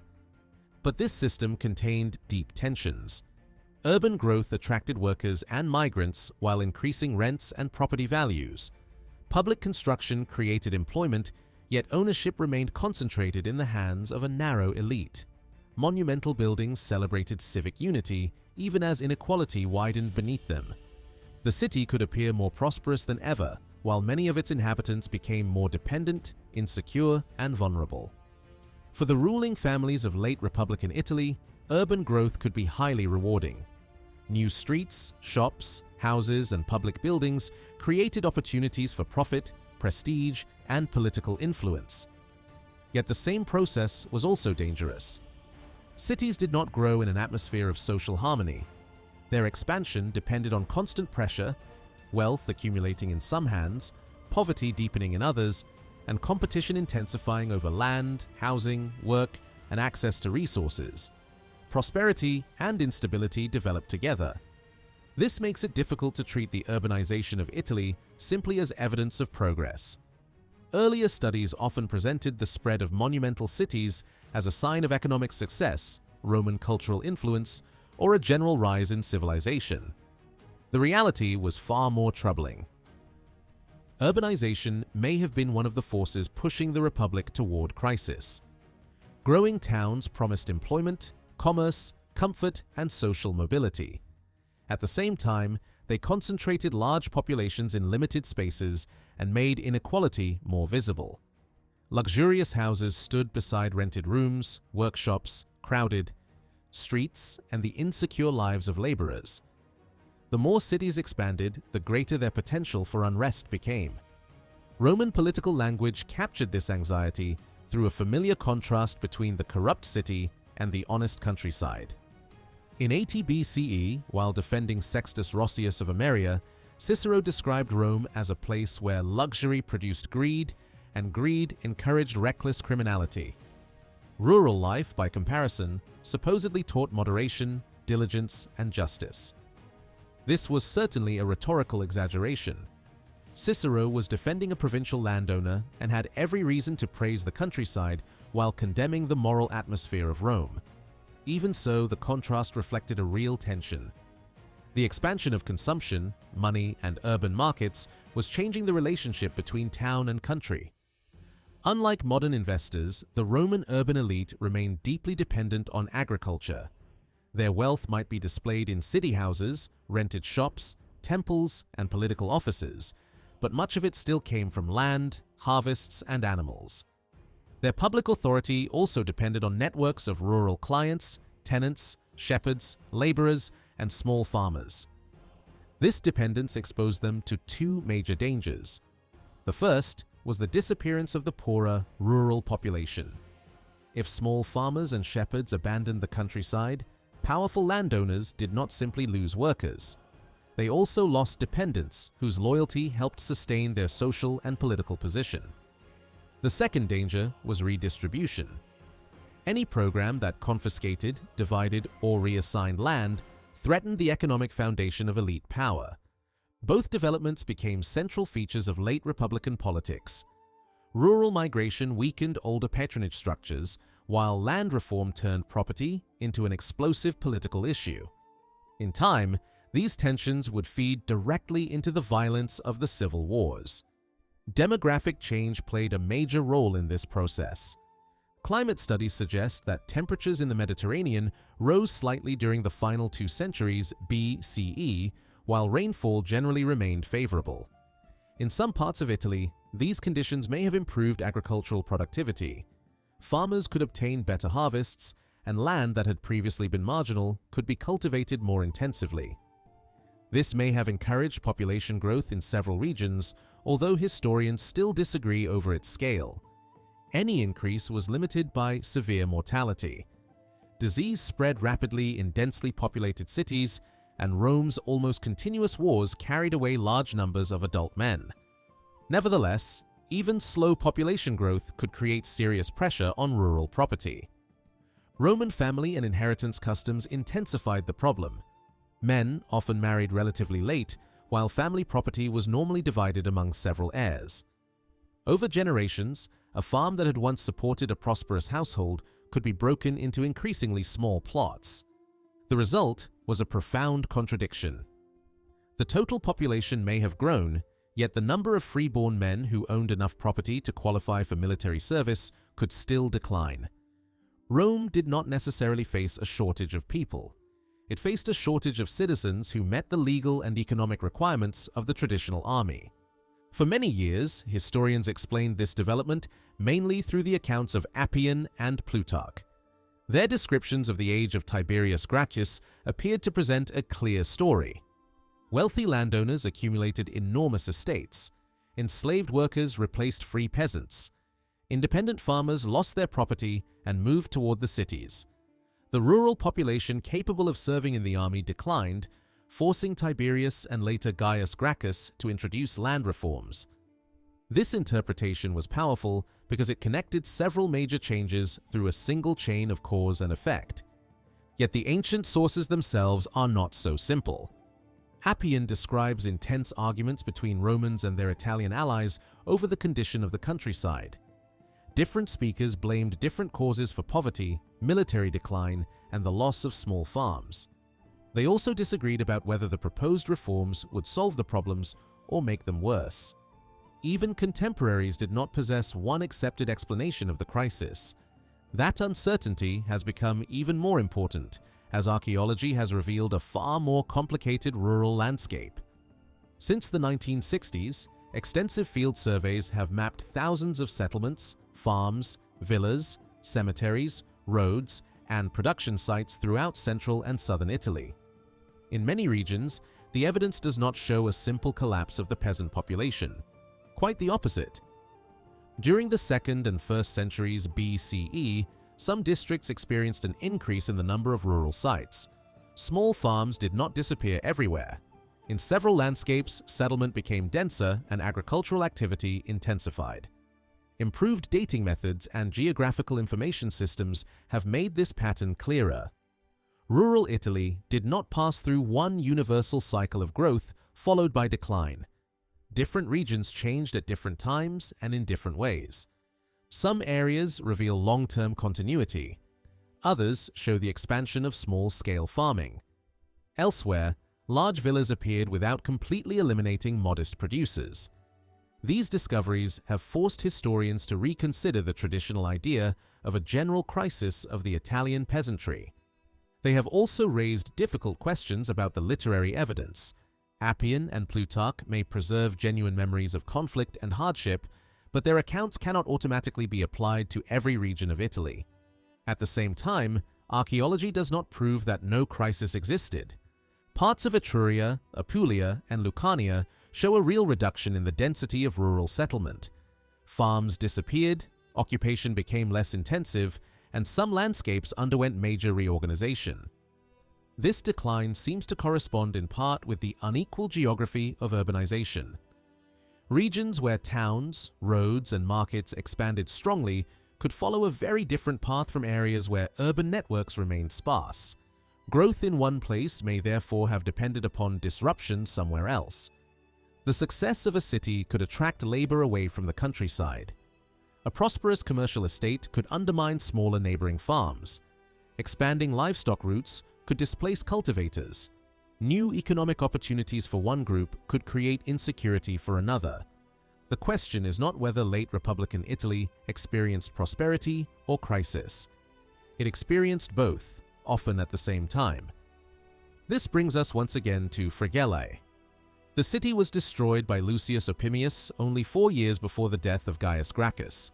Yet its social transformation had begun decades earlier. In 177 BCE, approximately 4,000 Samnite families migrated from south-central Italy and settled in Fregellae. Such a movement represented a dramatic demographic shock for a single community. The arrival of these families altered the physical structure of the city. Some elite houses built during the early 2nd century BCE were abandoned. In their place appeared buildings that combined domestic and productive functions. Archaeological remains show that wool was processed and textiles manufactured inside these new properties. The city was becoming not only more populous, but also more economically active. Importantly, the old Latin elite appears to have retained control. Inscriptions and literary evidence indicate that the ruling families of Fregellae were still largely Latin despite the arrival of the Samnite population. The migrants therefore expanded the city's labor force and productive capacity without replacing its established political leadership. This created a socially complex urban environment. A traditional elite remained in power, while thousands of newcomers entered the city and became essential to its economy. The consequences were visible in architecture, labor, production, and social organization. Fregellae offers a small but revealing example of the forces transforming Italy. Migration increased economic activity, but it also created new inequalities and political tensions. Urban growth brought opportunity, yet it placed communities under enormous pressure. Older elites benefited from the labor and productivity of newcomers while retaining control of institutions and public life. The same pattern would appear again and again across the peninsula. To understand the crisis of the late Republic, we must therefore follow not only armies, laws, and political leaders, but also the movement of ordinary people. Mass migration reshaped towns, emptied some rural districts, filled others with new workers, and altered the balance between local populations and ruling elites. These demographic movements would become one of the most powerful and destabilizing forces in the history of Roman Italy.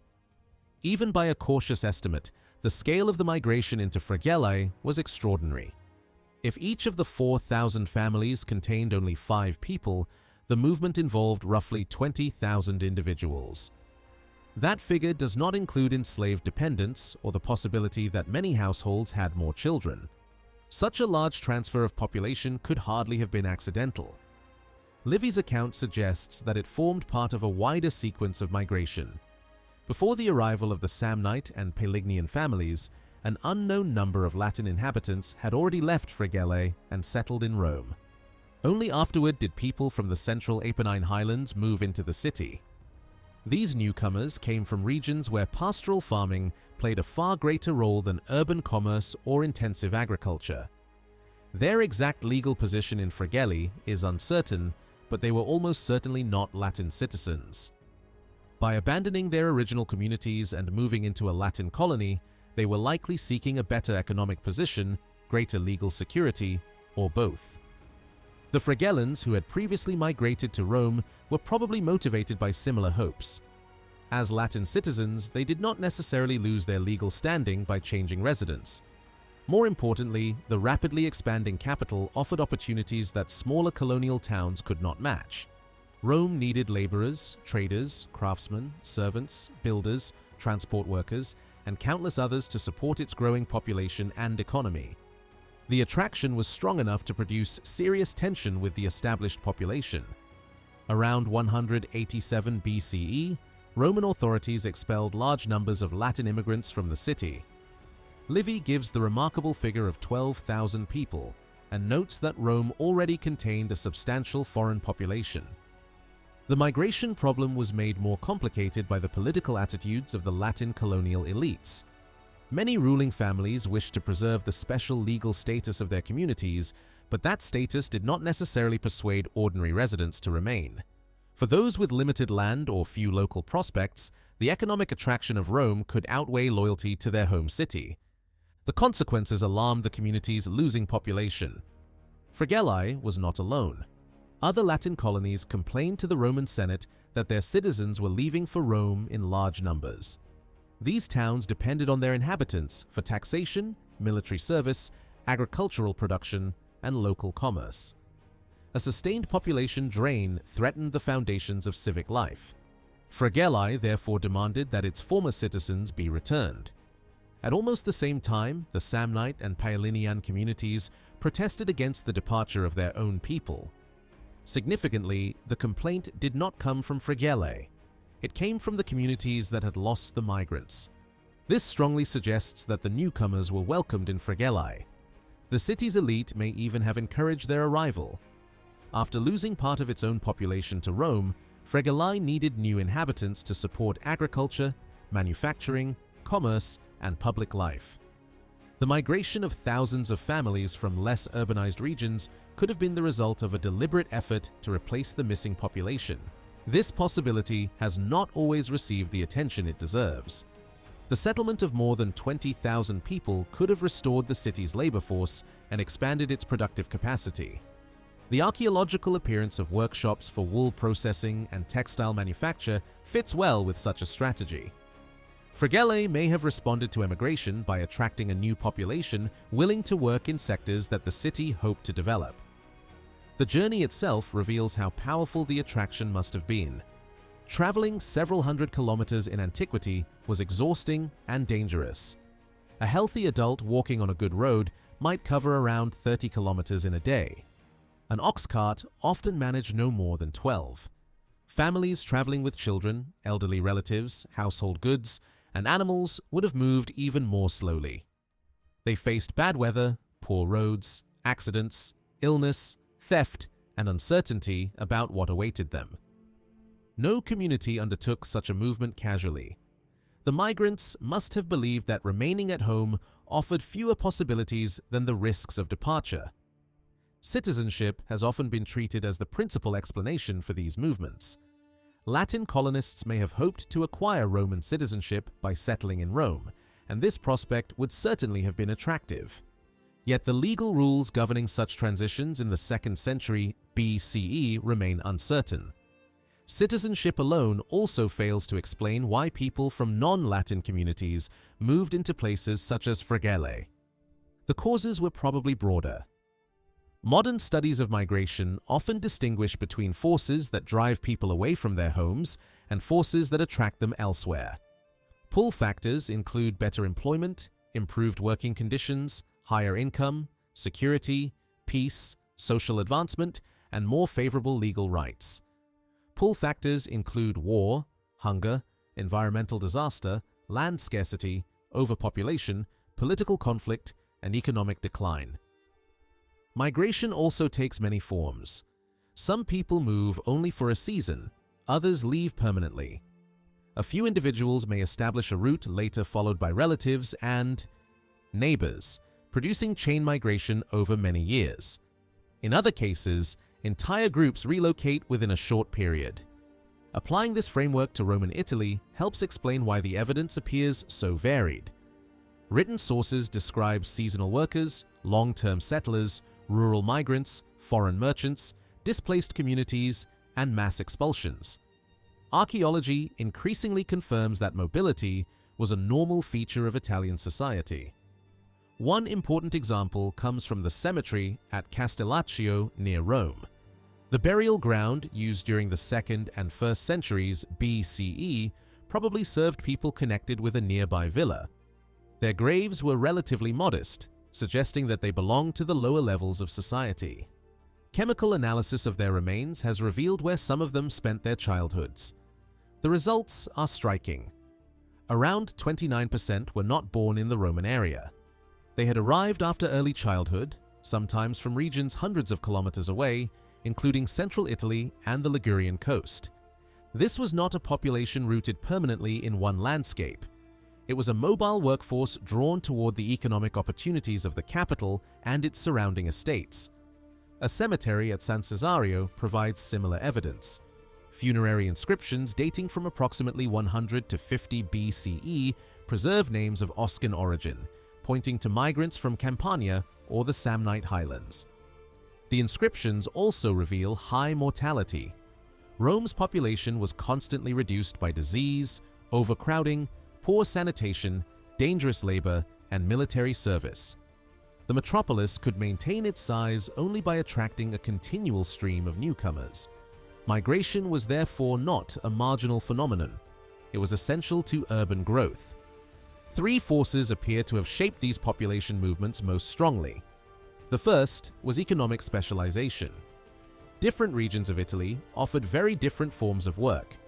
Agricultural plains, pastoral highlands, manufacturing towns, ports, and large cities created unequal opportunities. The second was legal inequality. Roman citizens, Latin colonists, and allied communities did not possess the same rights. Moving from one jurisdiction to another could alter access to land, courts, military obligations, political participation, and personal security. The third was uneven urban development. Rome, Latium, and Campania contained large and rapidly growing towns, while many areas of the central and southern Apennines remained only lightly urbanized. The cities drew people from these peripheral districts toward markets, wages, and services. Together, these forces produced what can be described as socio-economically driven migration. Yet such language should not make the experience appear painless. People rarely abandoned their homes, relatives, religious communities, and familiar landscapes without compelling reasons. Ancient migrants were not merely calculating individuals pursuing greater profits.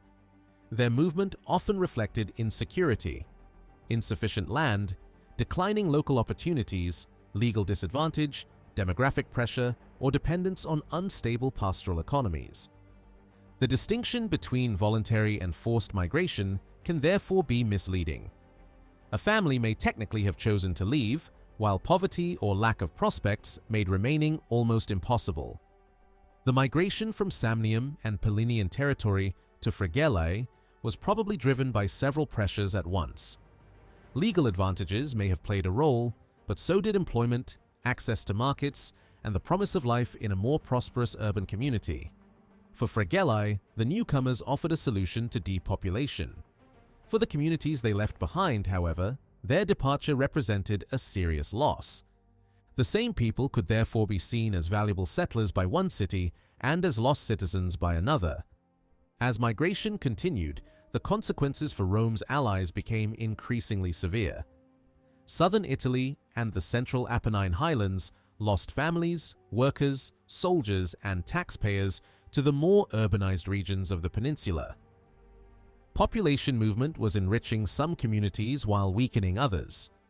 It filled the cities, supported production, and supplied labor, but it also hollowed out the societies from which the migrants came. This growing imbalance would place ever greater pressure on Rome's alliance system and contribute directly to the political conflicts that eventually tore Italy apart. The great wave of internal migration that swept across Italy during the 2nd and early 1st centuries BCE threatened one of the most valuable resources possessed by the Italian aristocracy: people. Land alone could not produce wealth. Fields required cultivators, vineyards needed laborers, flocks demanded shepherds, workshops depended on skilled workers, and cities relied on a constant supply of inhabitants. Every family that left a community represented not only fewer taxpayers or soldiers, but also fewer workers, tenants, customers, and dependents. For local elites, migration therefore carried enormous risks. Every departure weakened the economic foundations upon which aristocratic influence rested. Fewer people meant less agricultural production, shrinking markets, and a gradual erosion of the patronage networks through which leading families exercised authority. Some communities attempted to solve this problem by attracting newcomers. Fregellae appears to offer exactly such an example. As a Latin colony, it possessed legal privileges unavailable in many neighboring regions.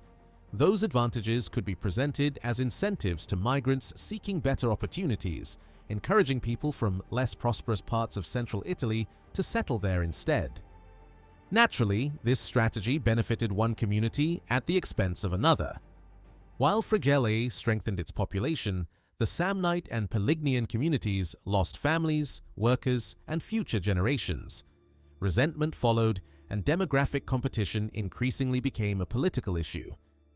The eventual destruction of Fregellae reveals how serious these tensions had become. Even before the Social War, Italy displayed a pattern of conflict that would later dominate the Republic.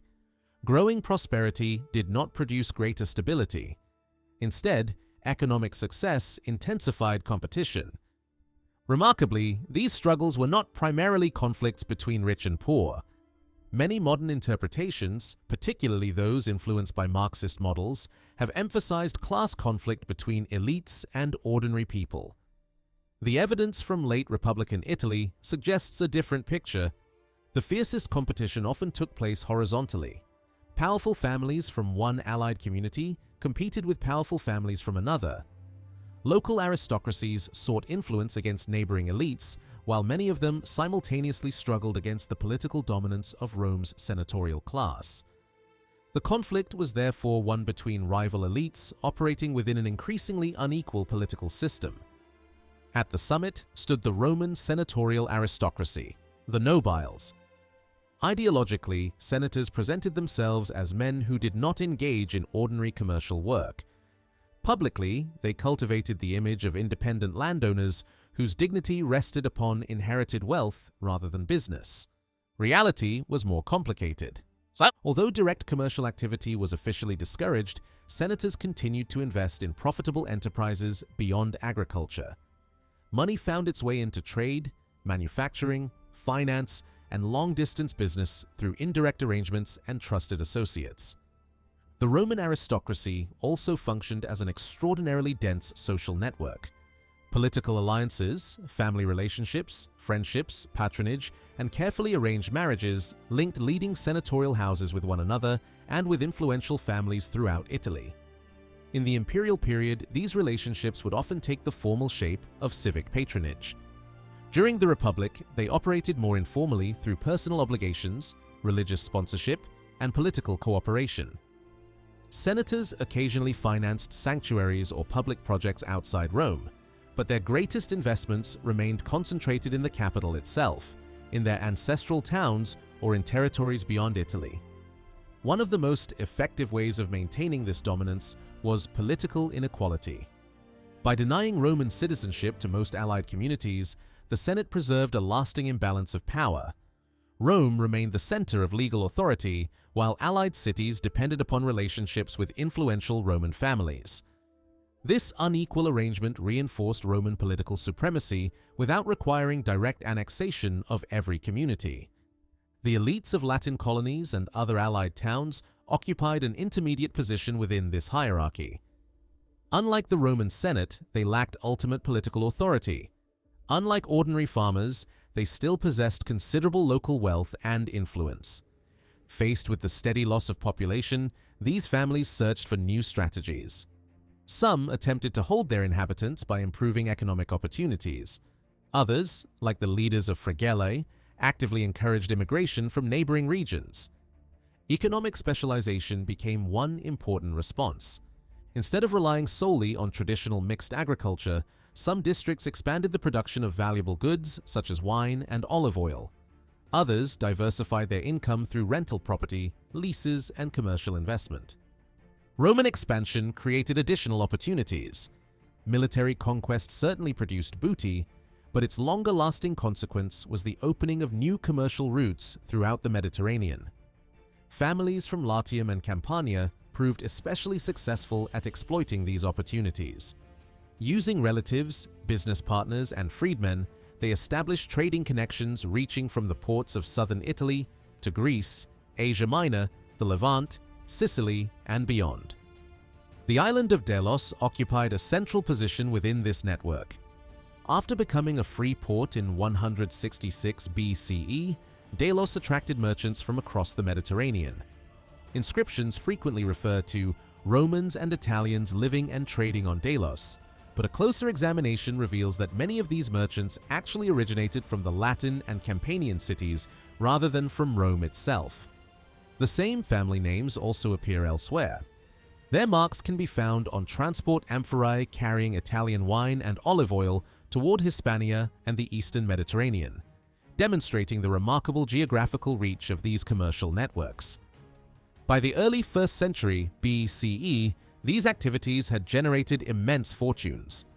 The wealth accumulated not only in Rome, but also in the prosperous urban centers of Latium, Campania, parts of Umbria, and the northern Adriatic.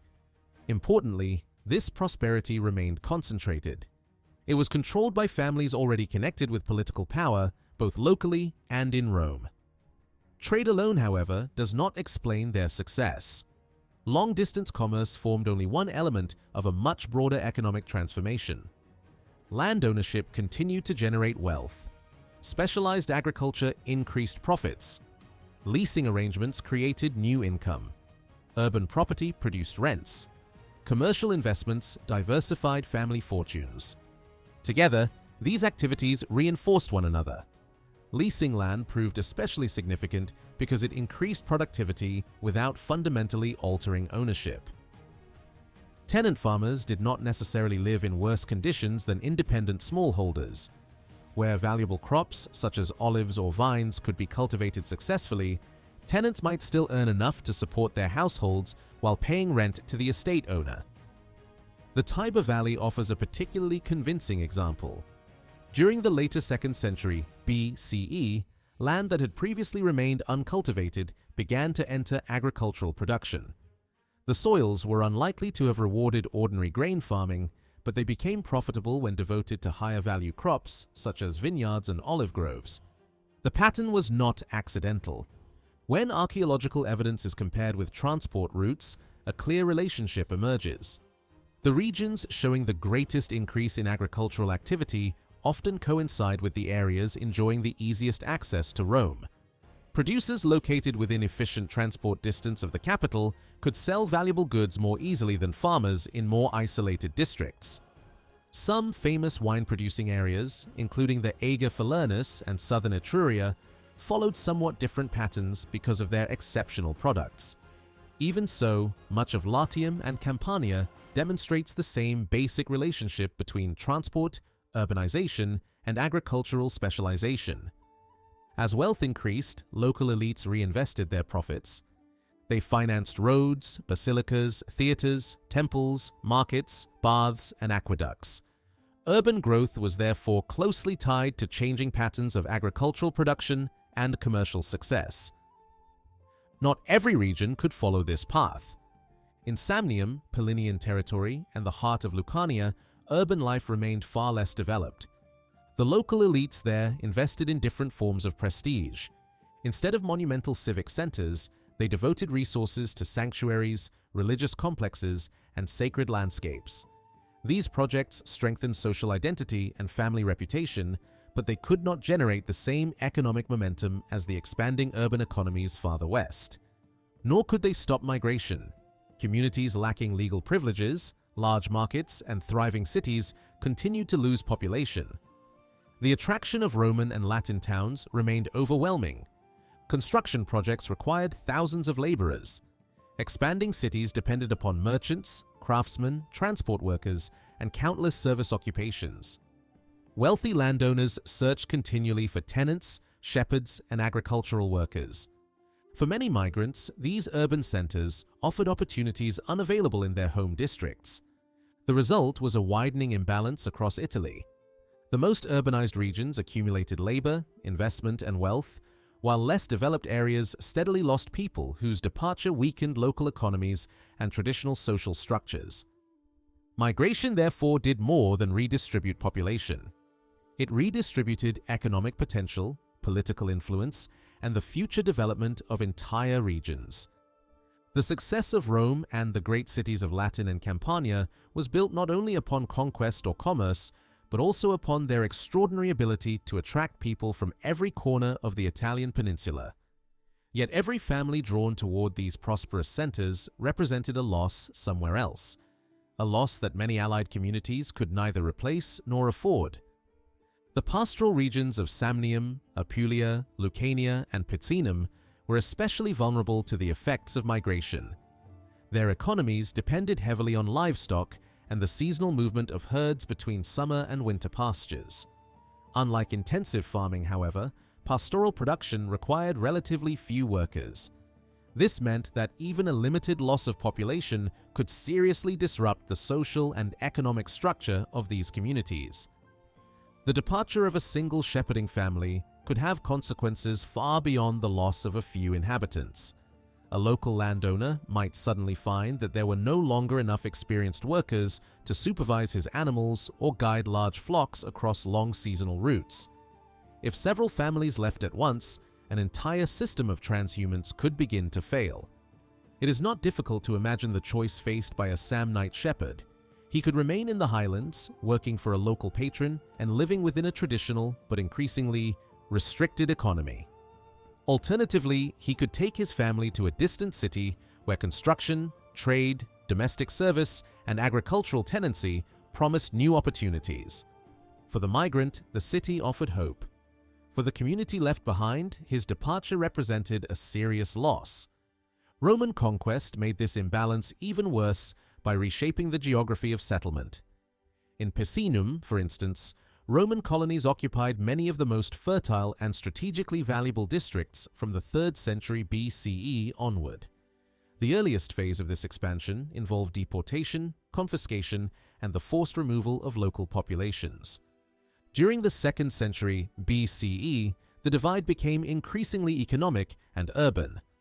Roman-controlled territories contained the most prosperous towns, the best roads, and the strongest connections to regional markets. Byzantine communities, by contrast, were often left in less favorable areas with fewer urban centers and weaker commercial networks. The predictable result was migration. People abandoned the countryside and moved toward nearby towns or continued farther to Rome. This placed the ruling families of allied communities in an increasingly desperate position. Their social authority depended on the very population that was now disappearing. Workers, tenants, shepherds, soldiers, clients, and taxpayers were drawn away by opportunities that local elites could not match. Worse still, the causes of this decline lay largely outside their control. The unequal distribution of citizenship rights had been created by Rome. Roman colonies received privileged access to land and infrastructure. Roman and Latin cities attracted investment, while many allied communities remained legally disadvantaged and economically peripheral. The Allies therefore turned to the power responsible for the imbalance. Livy's narrative shows that, as early as the first half of the 2nd century BCE, Italian communities repeatedly complained to the Roman Senate about the loss of their inhabitants. They increasingly connected this demographic crisis with the unequal political map of Italy. Their solution was straightforward. Roman citizenship should be extended more widely. If allied populations possessed the same rights as Romans, there would be less reason for individuals to abandon their home communities. Legal equality might reduce migration, strengthen local societies, and remove one of the greatest advantages enjoyed by Roman-controlled cities. Most senators rejected this reasoning. The political elite of Rome benefited from the existing hierarchy. Citizenship was not merely a collection of rights, it was an instrument of power. By limiting access to it, Rome preserved the dependence of its allies and protected the political monopoly of Roman citizens. This refusal prepared the ground for disaster. The destruction of Fregellae, the social war, and the civil conflicts that followed were not isolated explosions. They emerged from decades of demographic pressure, economic inequality, and political exclusion. By the 130s BCE, leading Romans could no longer ignore the existence of a serious crisis. The census, conducted every 5 years, revealed a troubling pattern. The number of men eligible for military service was falling. From a modern perspective, it is possible to identify several interacting causes. Population may have been growing overall, but property was being divided among heirs. Some people were moving from rural districts into cities. Wealth was becoming more unevenly distributed, and many freeborn men no longer possessed enough land to meet the traditional military qualification. Contemporaries, however, could not see the entire system as clearly. They encountered its effects as separate problems: shrinking citizen rolls, abandoned districts, land disputes, migration, poverty, and difficulty recruiting soldiers. Political solutions therefore focused on the factor that appeared most immediate and manageable: access to farmland. Beginning with the tribunate of Tiberius Gracchus in 133 BCE, Roman politicians repeatedly attempted to redistribute land toward poorer citizens. Agrarian reform remained one of the most explosive issues in Roman politics for the next century. It survived the deaths of Tiberius and Gaius Gracchus, reappeared during the age of Marius and Sulla, and became inseparable from the settlement of veterans under Caesar, the triumvirs, and Augustus. Land was no longer simply an economic resource. It became the central political currency of the collapsing republic. Land reform and the approach of the social war. From the earliest period of Roman expansion, conquered land had been one of the republic's greatest prizes. Peace settlements frequently required defeated communities to surrender part of their territory. This land then became the property of the Roman state and was classified as ager publicus, or public land. The state could use it in several ways. It might distribute plots to Roman colonists, lease the land, or allow its former inhabitants to continue cultivating it without formal ownership. In the latter case, families could remain on ancestral soil while possessing no permanent legal claim to it. By the 2nd century BCE, enormous areas of Italy had entered Roman control through this process. The acquisition of territory was followed by precise surveying. Roman land surveyors measured the countryside and divided it according to a geometric system known as centuriation. Two principal axes created the basis of the plan, and a regular network of square or rectangular plots extended outward from them. Roads, drainage channels, field boundaries, and property lines could all be integrated into this arrangement. Centuriation was much more than a practical method of measuring land. It created a detailed record of ownership and occupation. The results could be preserved in cadastral plans that showed who held each plot and how the surrounding territory had been divided. In a society where wealth, rank, and political influence depended primarily on land, this knowledge gave the state extraordinary power. Once a territory had been surveyed and recorded, Roman authorities could confirm ownership, cancel claims, confiscate estates, or assign land to new settlers. Mapping the countryside made it administratively visible and therefore politically controllable. The same process that brought order also created immense potential for conflict. A field represented differently on an official map might cease to belong to the family that had cultivated it for generations. A surveyor's line could transform tolerated occupation into illegal possession. An administrative decision in Rome could determine who remained on the land and who was forced to leave. The Gracchian reforms were the first major attempt to use this system of knowledge to confront changes in landholding that many members of the Roman elite had begun to regard as dangerous. The exact procedure remains uncertain. Ancient sources tell us that Tiberius Gracchus established, through legislation, a commission of 3 men responsible for examining and redistributing the ager. Publicus. The historians, however, do not clearly identify every region in which the commission operated. The same problem applies to the renewed reform program associated with Gaius Gracchus roughly a decade later. Archaeology has helped fill part of this gap. 20 inscriptions discovered across central and southern Italy refer directly to the work of the Gracchian Land Commission. They were carved onto boundary stones placed in the landscape during the resurveying of public land. These markers made the reform physically visible. They indicated that a field had been measured, classified, and incorporated into a new legal arrangement. Further information comes from the Liber Coloniarum, a late Roman register describing towns, territories, colonies, and field boundaries throughout Italy. Although compiled centuries later, it preserves traces of earlier surveying and settlement programs. When this document is considered alongside the surviving inscriptions, it becomes clear that the reform affected a broad area of the peninsula. Yet the geographical distribution of the boundary stones reveals a striking concentration in the south. 7 have been found in Hirpinia and 6 in Lucania. This strongly suggests that Samnium and southern Italy formed one of the principal theaters of the Grachan program. Physical traces of centuriation dating to the same period have also survived in the landscape. Aerial photography has proved especially valuable. Ancient property lines, roads, and drainage systems sometimes remain visible through differences in vegetation, soil color, and modern field boundaries. Campania provides some of the clearest evidence. Between ancient Capua, near modern Santa Maria Capua Vetere, and Martianese, extensive traces of a rigid geometric field system can still be identified. The lines of the ancient divisions remain embedded in the modern countryside. Near Sant'Angelo in Formis, a boundary stone was found bearing the names of the Grachan commissioners together with the number of a particular centuria.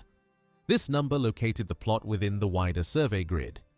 Comparable evidence has been discovered near Corfinium and Sulmo in the central Apennines. The creation of the unfortified settlement at Fiocalia di Flumeri may also have been associated with the same reform activity. Traces of Grachan land division have been identified farther south in Apulia and the Salento Peninsula, and farther north in Picenum. Recent excavations at Orbisaglia, on the northern Adriatic side of Italy, have uncovered important evidence connected with the foundation of Pollentia and the centuriation of its territory. Even so, the archaeological record must be interpreted carefully. The existence of a survey does not tell us how much land was actually transferred to new settlers. Measuring territory and redistributing it were not necessarily the same thing. The Grachan Commission appears to have followed a process involving several stages. First, it investigated existing claims. Landholders were allowed to retain public land up to a legally defined limit. Only the remaining territory was then available for assignment to new occupants. Some boundary stones explicitly mention the veteres possessores, the old possessors. Their presence indicates that earlier landholders continued to cultivate fields beside newly settled farmers. The reform therefore created a mixed landscape. New beneficiaries and established occupants worked in neighboring plots within the same surveyed territory. The program did not simply expel every wealthy holder and divide his estate among the poor. The Grachan redistribution was consequently far less revolutionary than it has sometimes appeared. It challenged illegal or excessive occupation of public land, but it also confirmed many existing holdings. The reform aimed to restore a broader population of small landholders without completely dismantling the structure of aristocratic property. Another mystery concerns the apparent disappearance of the boundary stones after 129 BCE. In that year, allied communities brought complaints against the activities of the Land Commission. They argued that land they had cultivated, sometimes for generations, was being treated as Roman public property and redistributed without respect for their interests. Their cause was supported by Scipio Aemilianus, one of the most influential men in Rome. Some historians believe that this intervention effectively ended the commission's work. Others argue that the process continued in a modified form. The distribution of the evidence may suggest that the commissioners initially concentrated on land held within Roman territory. Only later did they turn toward public land occupied by Italian allies with Rome's informal permission. If this interpretation is correct, the political opposition became strongest precisely when the reform began to threaten allied communities. In any case, the issue did not disappear. Cicero and Appian referred to a succession of agrarian laws passed during the remaining decades of the 2nd century BCE. These measures show that the ownership and use of the ager publicus remained unresolved long after the deaths of the Gracchi. Nor were the Gracchi alone in promoting settlement and redistribution. Other Roman officials pursued similar policies, sometimes presenting them as programs of regional development. A famous inscription from Pola in southern Italy records the achievements of an unnamed magistrate. He claims to have constructed a road between Capua and Rhegium, removed shepherds from public land, settled cultivators in their place, and equipped a local community with public buildings. The identity of the official remains disputed, though he may have been a prominent contemporary of Tiberius or Gaius Gracchus. The inscription makes one point unmistakably clear: road construction, agricultural settlement, and political control were parts of a single program. The new road opened the region to movement and administration. The removal of shepherds changed the use of the land. The settlement of farmers created a more stable population, while public buildings gave the community an organized civic center. The official also boasted of returning 917 fugitive slaves to their owners. These actions were presented as a restoration of order, prosperity, and security. The rhetoric suggested that Roman intervention benefited the whole region, including the allied communities through which the road passed. From another perspective, however, the policy represented a dramatic imposition of Roman priorities. Pastoral land was converted into farmland. Existing users were displaced. New settlers were installed, and the landscape was reorganized around a Roman road. Similar combinations of infrastructure and land distribution appeared elsewhere. Marcus Fulvius Flaccus, consul in 125 BCE, and later an ally of Gaius Gracchus, pursued settlement policies in northern Italy. His predecessor, Marcus Aemilius Lepidus, carried out comparable measures in Hirpinia. Across the peninsula, roads and land reform advanced together. The Republic was not merely distributing fields, it was restructuring entire regions by creating new routes, settlements, agricultural systems, and legal boundaries. These policies promised to restore the population of land-owning citizens and strengthen military recruitment. Yet they also threatened allied communities, pastoral economies, and families whose claims were based on long occupation rather than Roman legal title. The attempt to solve Rome's internal crisis therefore transferred much of the pressure onto Italy's allies. Land reform could help a poor Roman citizen while dispossessing an Italian cultivator. A new farming settlement could increase grain production while destroying traditional grazing routes. A road could promote trade and military movement while also extending Roman control into previously autonomous landscapes. The measures intended to stabilize the Republic were thus creating new grievances. By treating Italy's land as a resource to be surveyed, reassigned, and reorganized, Rome deepened the political divide between its own citizens and the allied peoples who had fought in its armies for generations. This contradiction would become one of the central causes of the social war. By the 120s BCE, a broad agreement had developed among many members of the Roman elite that further land distributions were necessary. Yet even senators who presented these policies as measures for the benefit of Italy could not avoid colliding with the interests of aristocratic families in allied communities. For generations, Rome had allowed its allies to cultivate large areas of public land without granting them formal ownership. In practice, these estates had often passed from one generation to another and had become essential to the wealth and authority of local families. Legally, however, they remained vulnerable.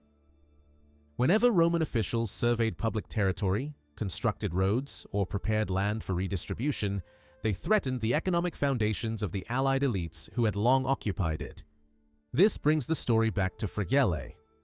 A milestone discovered within the city's territory records the name of Lucius Cornelius Cinna, consul in 127 BCE. Its inscription indicates that a new road was constructed through the region only 2 years before Fregellae was destroyed. The timing is striking. Elsewhere in Italy, road construction was closely connected with surveying, settlement programs, and the redistribution of public land. It is therefore reasonable to suspect that the new road near Fregellae formed part of a similar intervention. For the city's ruling families, the consequences could have been severe. Archaeological excavations conducted by Filippo Quarelli show that wool processing expanded significantly in Fregellae during the first half of the 2nd century BCE. Ironworking may also have become more important. At the same time, aristocratic houses were altered to accommodate productive activity, probably in response to the arrival of large numbers of migrants from Samnium. The evidence suggests that the Fregellan elite had deliberately encouraged this immigration. New settlers provided labor, increased manufacturing, and helped replace the inhabitants who had previously left for Rome. Fregellae also occupied a strategic position along the transhumance routes descending from the Apennines. During the winter, great herds moved through the surrounding territory toward lowland pastures. These animals required extensive grazing grounds. Such land could not be intensively cultivated throughout the year because it had to remain available for seasonal livestock. At the same time, the population of Fregellae had grown considerably. Thousands of new residents needed grain, oil, meat, and other agricultural products. The city was therefore caught between two demands. It needed open pasture for livestock and additional farmland to support its expanding population. Occupying unused areas of the Ager Publicus offered an obvious solution, even though such occupation lacked secure legal recognition. Archaeology supports this interpretation. Around the middle of the 2nd century BCE, new sites appeared in previously marginal areas around Fregellae. Agricultural production and settlement were expanding outward from the city. The final crisis of Fregellae was therefore not caused by economic stagnation. Paradoxically, it emerged from success. Manufacturing was growing, the population was increasing, agriculture was expanding into new areas, and the city was benefiting from its position within regional trade and pastoral networks. Yet this prosperity depended on access to land that Rome still regarded as public property. When Roman officials began surveying the territory and building new roads, the Fregellan elite faced the possibility that fields and pastures essential to their economy would be reclaimed and distributed elsewhere. Marcus Fulvius Flaccus's proposal in 125 BCE to grant Roman citizenship to the Italian allies may be understood in this context. Citizenship could have offered political compensation to allied aristocracies threatened by the loss of their land. It would have admitted them into the Roman political community and given them greater legal protection. But political rights could not fully replace property. For families whose influence depended on estates, tenants, pastures, and agricultural production, the loss of land meant the loss of economic power regardless of citizenship. The situation had become even more tense the year before. In 126 BCE, the tribune Marcus Lunius Pennus introduced a law ordering Latin immigrants living in Rome to return to their original communities. Once again, people who had built lives in the capital were expelled and sent back to towns already struggling with demographic and economic pressures. Fregellae may suddenly have been required to absorb returning inhabitants while simultaneously facing the redistribution of the land needed to support them. Under these conditions, the work of the Grachan Land Commission and the road construction associated with Cornelius Cinna could appear not as distant administrative reforms, but as immediate threats to the city's survival. The ruling families of Fregellae chose to resist. The outcome is well known. The revolt failed, and Roman forces destroyed the city. When Gaius Gracchus renewed the struggle for land reform and colonial foundations in 123 BCE, Fregellae no longer existed. A prosperous allied community had been sacrificed in a conflict over migration, public land, political status, and Roman authority. Yet the deeper causes remained unresolved. Reformers within the Roman aristocracy continued to concentrate primarily on land ownership. They hoped that new colonies and distributions would rebuild the body of independent citizen farmers and strengthen the military foundations of the Republic. The reliefs, now divided between Munich and Paris, capture this hope in visual form. One scene presents the solemn creation of a colony, another depicts the divine marriage of Neptune and Salatia. Together, they offer an idealized vision of renewal. With divine support, religious devotion, courage, property, and agricultural settlement, Roman society would supposedly recover its traditional balance. A secure citizenry rooted in the land would restore political stability and military strength. That vision never became reality. The reforms of Gaius Gracchus collapsed amid political violence. Disputes over land, citizenship, wealth, and legal privilege continued for another 3 generations. Land ownership and social upheaval. The bitterest irony of the destruction of Fregellae was that many of its victims were probably descended from the migrant families who had arrived from the Apennine Highlands 40 years earlier. They had left their homes hoping to improve their economic and legal position. Their labor helped expand the city's industries and supported the ambitions of its ruling families. In the end, they paid the highest price for those ambitions. This pattern repeated itself throughout the final century of the Republic. During the Social War, the first conflict between Marius and Sulla, the revolt of Lepidus, the Sertorian War, and the civil wars between 49 and 31 BCE, the greatest suffering consistently fell upon those with the least protection. The poor, small farmers, tenants, laborers, and landless inhabitants endured military occupation, looting, displacement, and confiscation. Civil war could reinforce older social hierarchies by forcing communities to seek protection from powerful families. Yet this apparent consolidation was itself the product of violence. Repeated devastation transformed entire regions. Armies consumed harvests, destroyed houses, seized livestock, and punished towns that supported the losing side. Victorious leaders confiscated property and redistributed it to soldiers.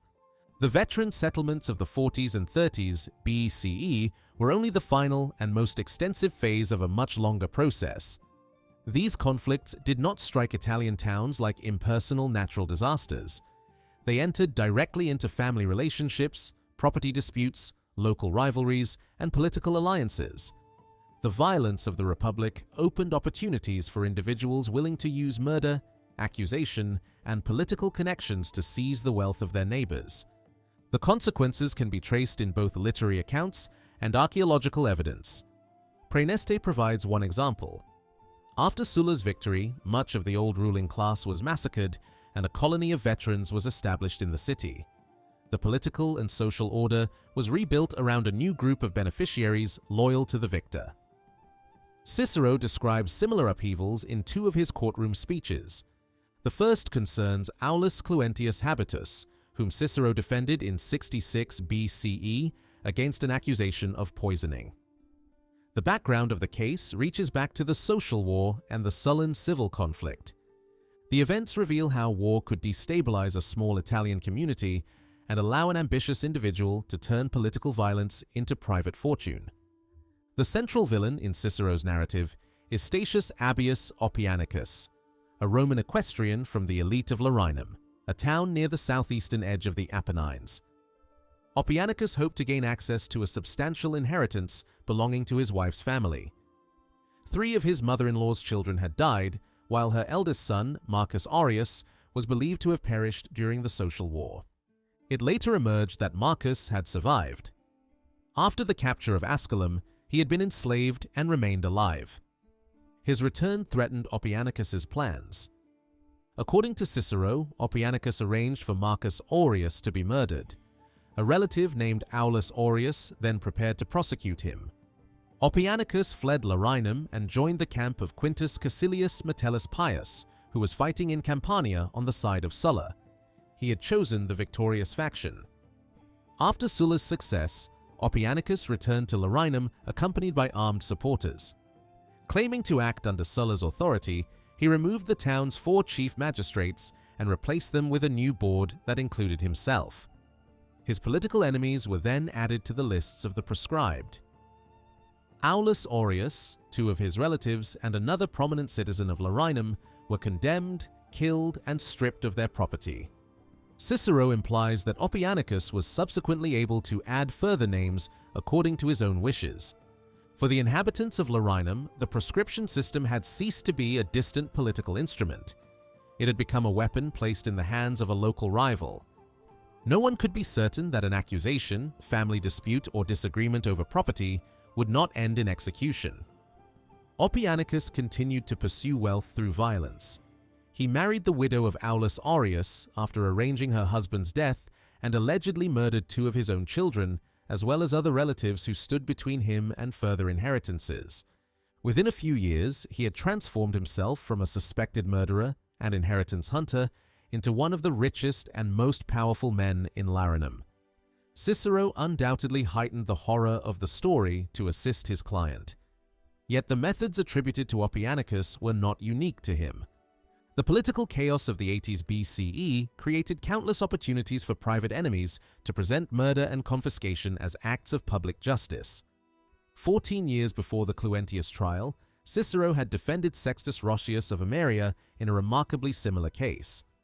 After Sulla's victory, two relatives arranged the murder of Roscius's father. They then had the dead man's name added retrospectively to the proscription list so that his estates could be confiscated. They were assisted by Chrysogonus, a powerful freedman closely connected to Sulla. The conspirators obtained the property at a fraction of its true value. When the younger Roscius attempted to recover his inheritance, they accused him of murdering his own father. The charge of patricide placed his life in immediate danger. The municipal council of Ameria intervened on his behalf, and several influential Roman families supported his case. Cicero's defense ultimately saved him from conviction.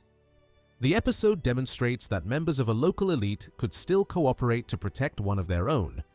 At the same time, it shows how fragile even the strongest family and civic relationships had become under the pressure of proscription and confiscation.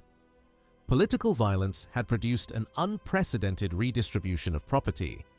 The effects extended far beyond the families whose names appear in Cicero's speeches.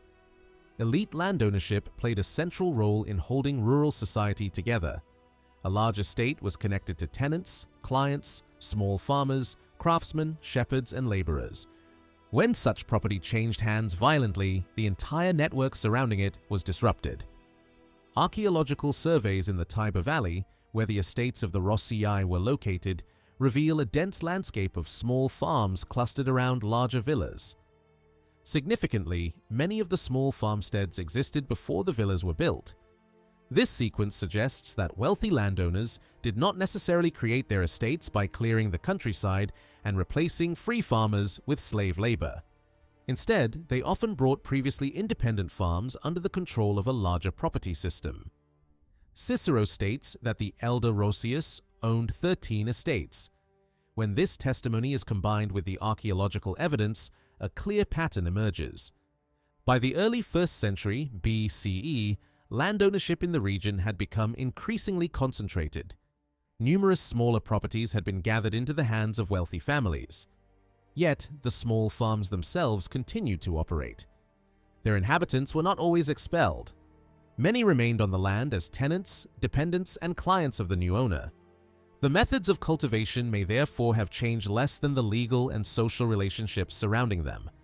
A farmer who had once worked his own land could continue cultivating the same fields, but now as a tenant owing rent, labor, or loyalty to an aristocratic household. This arrangement preserved agricultural production while strengthening the influence of the large landowner. The wealth of the Rotsaioi was not contained only in buildings, fields, or livestock. It also included the labor and dependence of dozens of rural households connected to their estates. When the elder Roscius was murdered, his killers were not merely seizing 13 pieces of property. They were taking control of an entire social network. The tenants, clients, workers, and small farmers, who remain almost invisible in Cicero's account, formed part of the prize. Their rents, labor, obligations, and political loyalty passed to whoever controlled the estates. For ordinary rural families, a violent transfer of elite property could therefore mean a new landlord, new debts, new duties, and a complete reorientation of their place within the local community. The civil wars did not simply redistribute wealth among aristocrats. They repeatedly transferred control over the lives and labor of thousands of people who had no influence over the political struggles that determined their fate. Although the stories of Oppianicus and Roscius possess their own distinctive details, they belonged to a much broader pattern that marked the age of civil war. Across Italy, political violence became a means of redistributing land, breaking older relationships between patrons and dependents, and settling local feuds that had often begun decades earlier. Many of these conflicts reached back to the generation before the Social War. By the end of the 2nd century BCE, the ruling families of numerous Italian communities had already divided into factions that either supported or resisted Roman influence. These loyalties did not disappear when the war ended. They survived within towns, families, and local institutions, creating a dangerous political landscape in which old grievances could be revived whenever Roman power changed hands. Once again, Cicero provides some of the clearest evidence. In a speech delivered around 71 BCE on behalf of Marcus Tullius, he describes how armed bands had made parts of southern Italy extremely dangerous. These men were not ordinary robbers living beyond the reach of society. They were enslaved workers owned and commanded by wealthy landowners. Their masters used them as private armies. The dispute in Cicero's case concerned a piece of farmland contested by Tullius and his neighbor Fabius. During a violent raid ordered by Fabius, an armed group attacked the property and killed several of Tullius's slaves. The incident was part of a much larger problem. A few years earlier, Roman authorities had already increased the penalties for such violence fourfold. Cicero explains that the measure was introduced because heavily armed groups of slaves on isolated estates and grazing lands were committing murders. Large landowners could therefore use the labor force of their estates not only for agriculture but also for intimidation, raiding, and the seizure of property. Legal judgments failed to end the practice. Court cases reveal that those responsible were often members of the same wealthy, slave-owning class that controlled local government and rural justice. Their influence made prosecution difficult, while their resources allowed them to continue violence even after penalties had been imposed.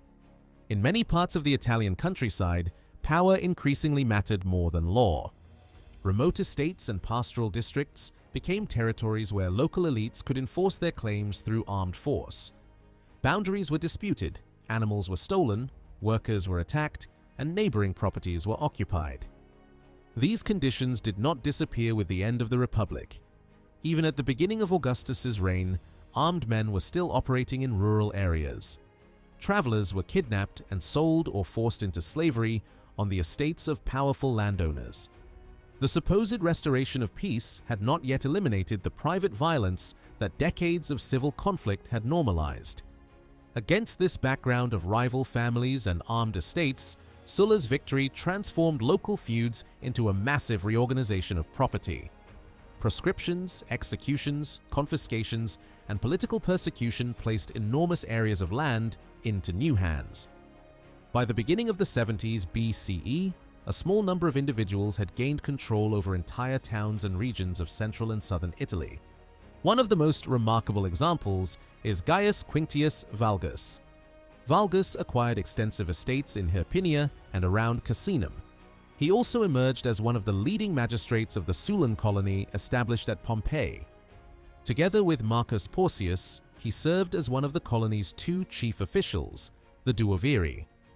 In that capacity, the pair supervised the construction of the amphitheatre and the covered theatre known as the Theatrum Tectum.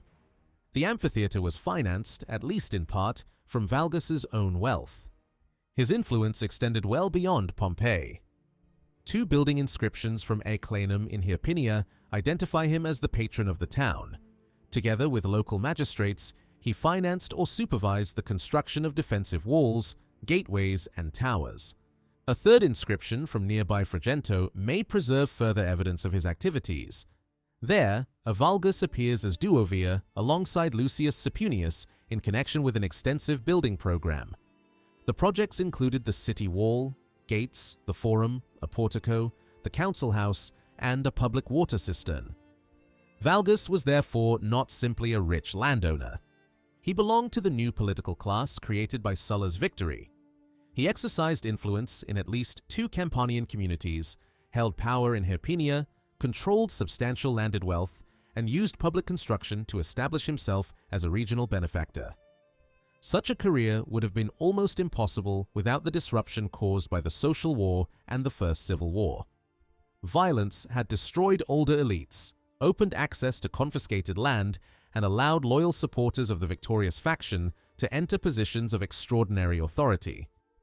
The archaeological record preserves equally powerful evidence of this transformation, especially in monumental tombs. Funerary monuments were not merely displays of personal vanity. They expressed the social position, political affiliations, and family strategies of those who built them. Previous interpretations have often explained the increasing grandeur of late Republican tombs primarily through social competition. According to this model, wealthy families attempted to outdo one another through increasingly elaborate monuments. Competition certainly played a role, but it does not explain everything. Tombs existed within complex systems of family identity, inheritance, marriage, labor, and production. Their design distinguished different levels of status, while also connecting the deceased to wider communities of relatives, clients, magistrates, and political allies. These monuments did more than reflect an existing social order. They actively created and reinforced it. A tomb beside a major road reminded travelers who controlled the surrounding land. An inscription preserved the titles and achievements of a family. Architectural forms connected local elites to prestigious models used elsewhere in Italy. Funerary monuments were therefore instruments of social power. They are particularly valuable because they preserve evidence from regions and families that rarely appear in surviving literary texts. Through them, several distinct levels of political and social change can be reconstructed. At the broadest, supra-regional level, the spread of particular tomb forms reveals large-scale transformations across Italy. One important group consists of monuments decorated with Doric friezes and designed to resemble altars or small temple facades. At the beginning of the 1st century BCE, such tombs were especially common in Rome, its surrounding territory, and the Sabine region. After the Social War, however, they began to appear farther south, including in areas where this architectural language had previously been rare or entirely absent. Examples are known from Abillinum, Asculum, Beneventum, and Isernia. The timing is significant. At Asculum, Beneventum, and Isernia, Roman-style municipal governments were established after the Social War. Abillinum may even have become one of Sulla's veteran colonies, alongside cities such as Pompeii. Between 90 and 80 BCE, all these communities underwent profound political and social change. Some older aristocratic families survived, but the ruling class as a whole was radically reorganized. New families entered office, Roman institutions replaced earlier political structures, and property changed hands. The adoption of Doric frieze tombs formed part of this transformation. These monuments communicated the loyalty of the new elites to Rome. By using architectural forms associated with Roman and Central Italian aristocratic culture, their owners publicly aligned themselves with the victorious political order. Funerary architecture became part of enforced municipalization.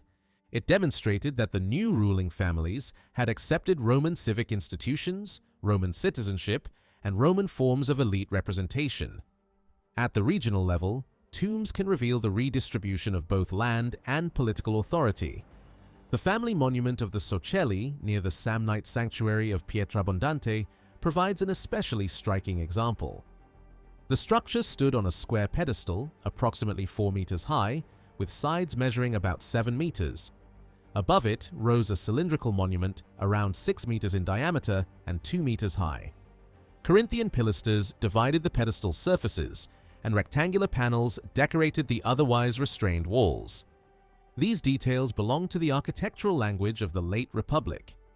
Similar forms appeared not only in public buildings, but also in the illusionistic decoration of second-style wall painting. Above the capitals ran a carved frieze of curling vegetation, followed by a projecting cornice. The cylindrical upper section had a closed exterior wall decorated with a false arcade of delicate pilasters and arches. This design also recalled contemporary painted architecture. A cornice and a conical roof completed the monument. The most important information appeared in the Latin inscription on its front. It stated that Gaius Socelius Celer had built the tomb for himself, 2 of his brothers, and other members of his family. The language and naming conventions immediately revealed their legal status. The inscription identified the voting tribe to which the family belonged.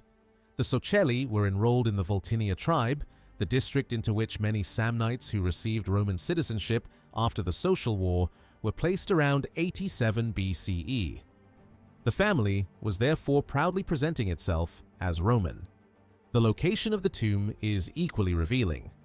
Pietrabondante had once been one of the most important religious centers of the Samnite world. Its temples and theater had served as expressions of collective Samnite identity and political organization. Archaeological work conducted by Adriano La Regina since the 1970s has shown that the sanctuary declined sharply after the Social War and the defeat of the Samnites. The tomb of the Socelli suggests what happened to the surrounding territory. Rome probably confiscated the land, classified it as public property, and later assigned it to new owners. A large agricultural estate replaced the older sacred landscape, and the Socelli appear to have controlled it. The same family is known from inscriptions found at nearby Treventum, where its members continued to hold important offices during the imperial period. The grant of former public land transformed them into one of the leading families of the region. Their rise may have been connected with veteran settlement during the Civil War era. The tomb cannot be dated with complete precision. Its inscription and decoration place it broadly in the second half of the 1st century BCE. If Wilhelm von Süder was correct in assigning its construction to the years after 40 BCE, the chronology becomes especially suggestive. The oldest brother commemorated in the tomb died at roughly 30 years of age and may have been born around 70 BCE. The family's acquisition of the estate could therefore have resulted from the veteran distributions carried out under the Second Triumvirate. Funerary inscriptions belonging to at least 3 other influential families in the surrounding district point to similar origins. Within only 2 generations of the Social War, the Samnite highlands had been fundamentally transformed. A great sanctuary had lost its central role, and its territory had become agricultural land. A Roman town replaced the sanctuary as the main regional center. Ownership was concentrated in the hands of a small number of families who advertised their citizenship and authority through fashionable monumental architecture. The older Samnite landscape had not merely declined, it had been socially, politically, and economically reconstructed. At a third and more intimate level, monumental tombs reveal the position of specific families within their communities. A cylindrical tomb standing beside the Via Flaminia, immediately outside the northern gate of the Umbrian town of Carsule, offers an excellent example. Built in the 30s or 20s BCE, the monument stood on a massive terrace faced with carefully cut stone. Its scale and proportions resembled prestigious tombs known from Samnium, Latium, and Campania. The terrace was bordered by a decorative parapet of pedestals and balustrades, creating a conspicuous setting beside one of Italy's most important roads. The inscription, now preserved at Acquasparta, records the names and offices of several individuals buried there. The first was Gaius Furius Tiro, who served as Quatuorvia Quinquennalis, one of the senior municipal magistrates responsible for the census, and held the priesthood of Pontifex on 3 occasions. Another Gaius Furius Tiro, probably his son, also served as Quatuorvia Quinquennalis. His career included the offices of Praefectus Fabrum, Pontifex, and Praefectus Equitum. The tomb also contained Lucius Nonius Asprenas, another former Quatuorvia, as well as 2 women, Furia Secunda and Furia Polla. The concentration of civic, religious, and military offices within 2 generations is remarkable. Yet it was not unusual among the families represented by monumental tombs in central and northern Italy. The younger Gaius Furius Tiro combined municipal authority with a distinguished military career. He occupied 2 senior military posts, suggesting that his influence extended beyond Carsulae into the broader networks of the Roman state.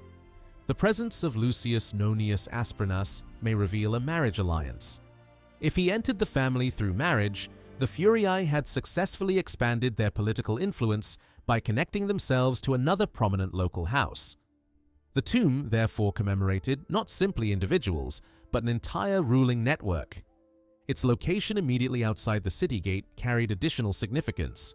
Such a prominent site was unlikely to have been occupied without official approval. The municipal council may have granted the land or even authorized the monument through a formal decree.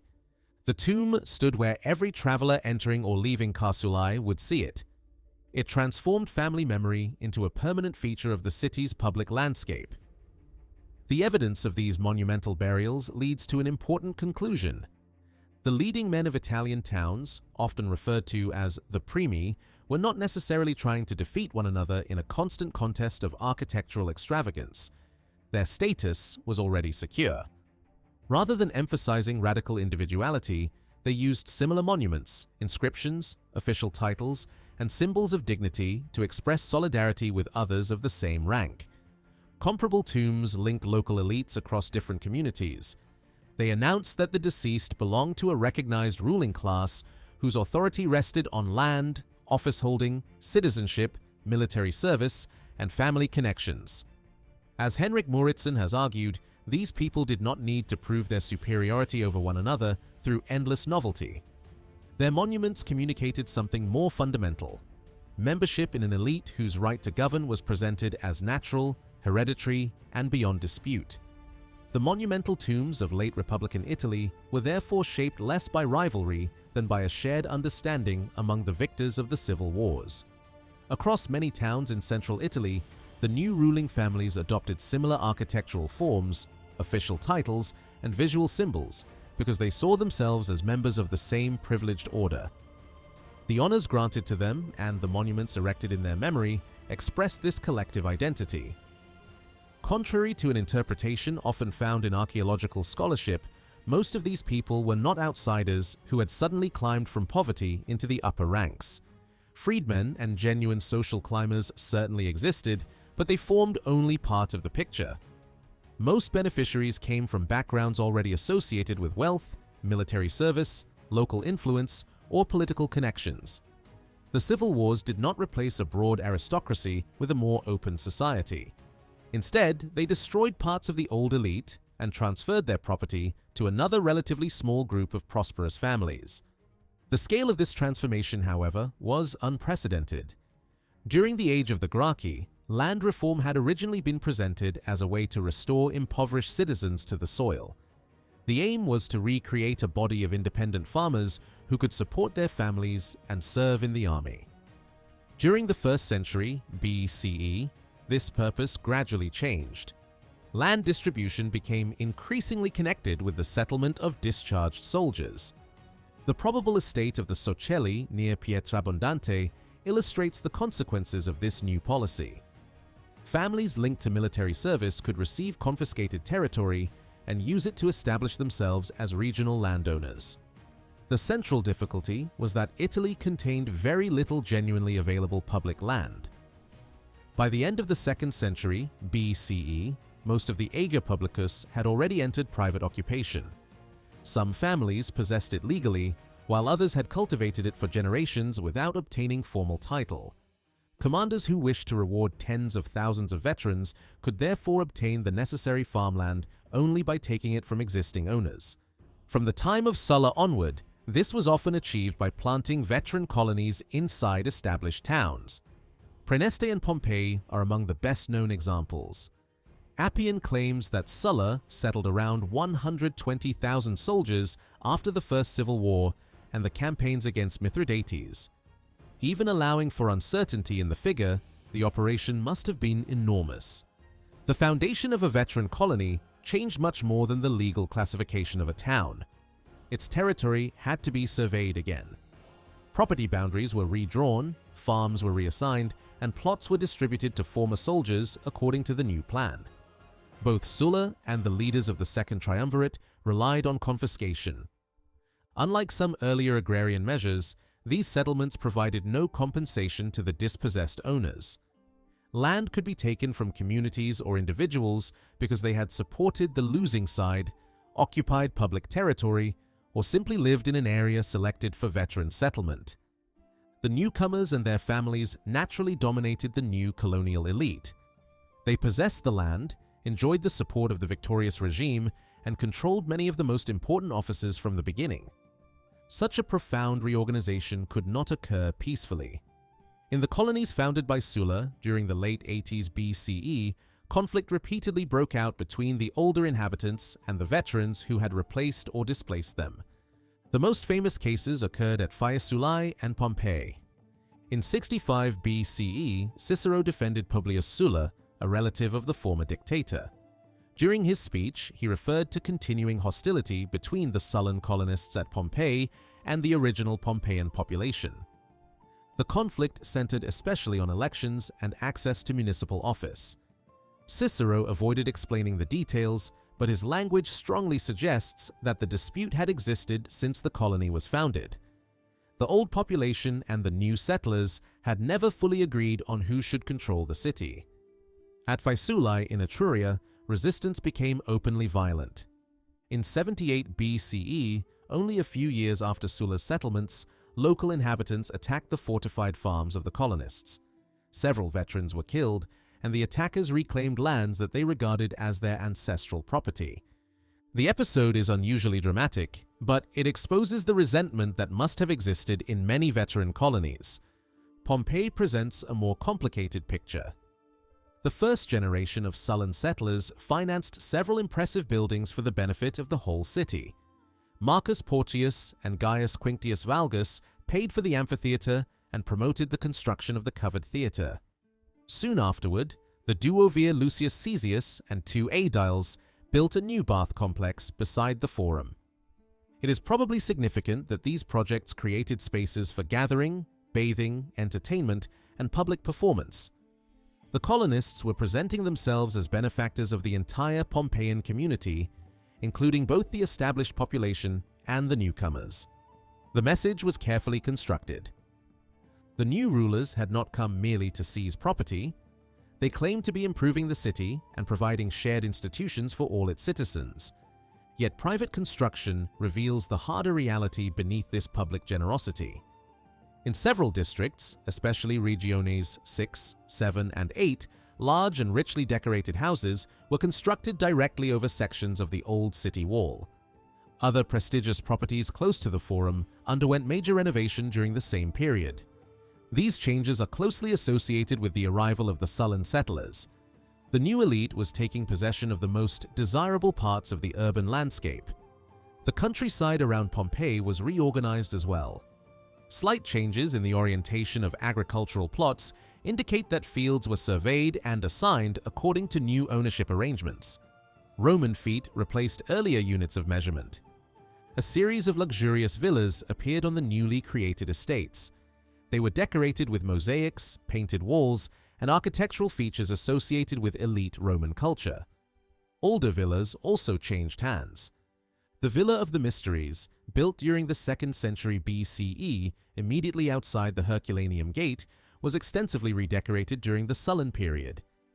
Painted weapons placed near its entrance may indicate that its new owner was a senior veteran who wished to display his military identity. Public buildings and private estates therefore communicated very different aspects of the colonial settlement. The amphitheatre, theatre, and baths proclaimed unity and public generosity. The villas and townhouses reveal the actual transfer of land, wealth, and political power. The tombs of Pompeii occupied a position between these two extremes. The funerary monuments of leading colonists outside the Nuteria and Herculaneum gates borrowed heavily from architectural styles fashionable at Rome.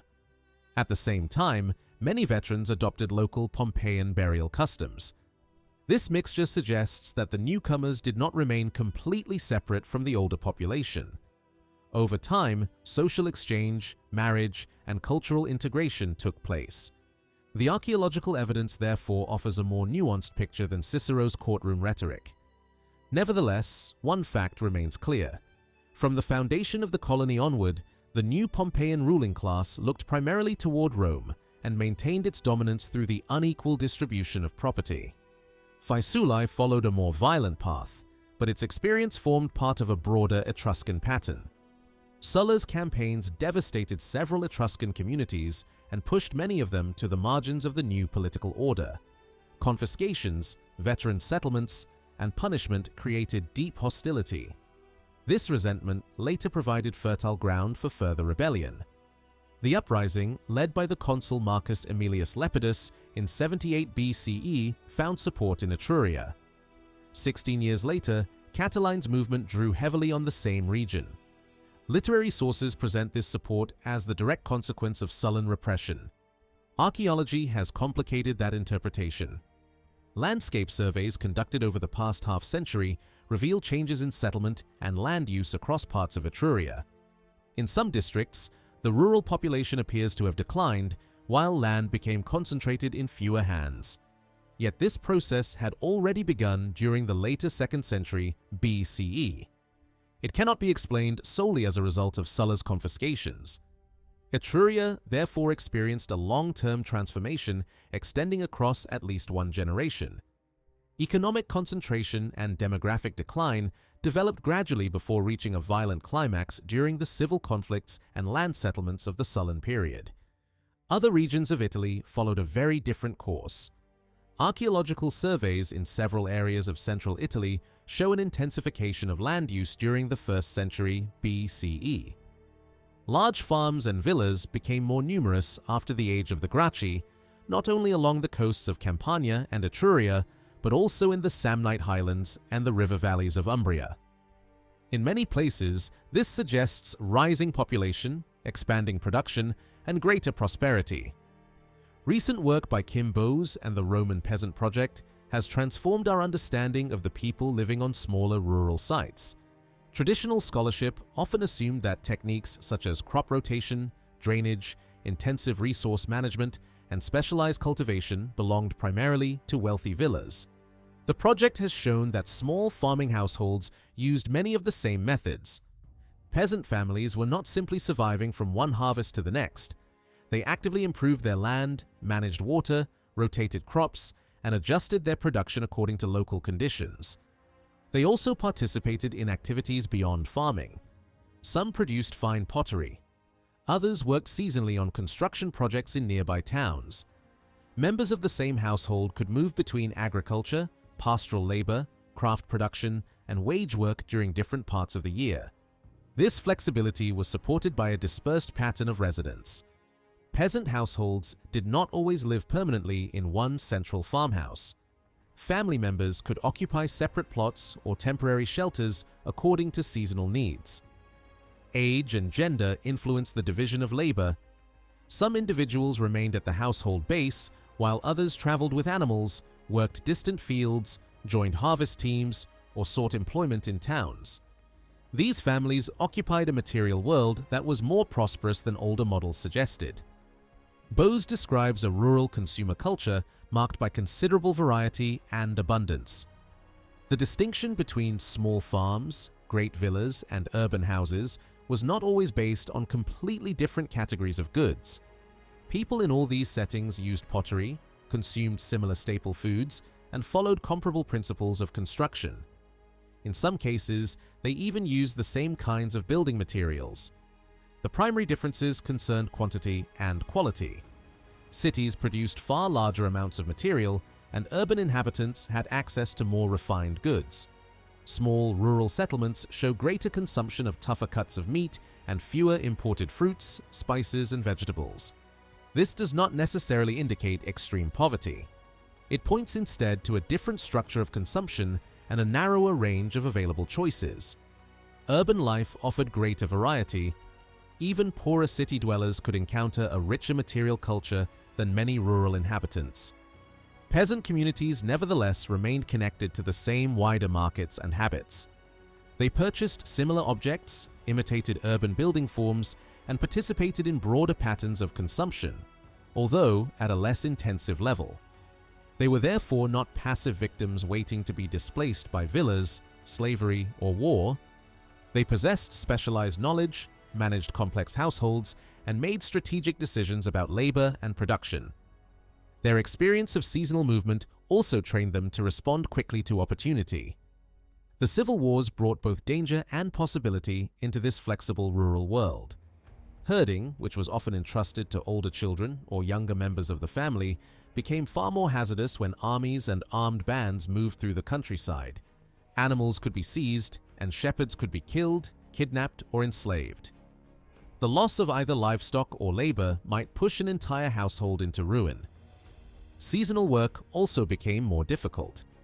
During plowing and harvest periods, families sometimes sent members to distant plots and housed them temporarily in rough shelters. The presence of military units could make such movement impossible. Roads became unsafe, fields were occupied, and stored food attracted soldiers.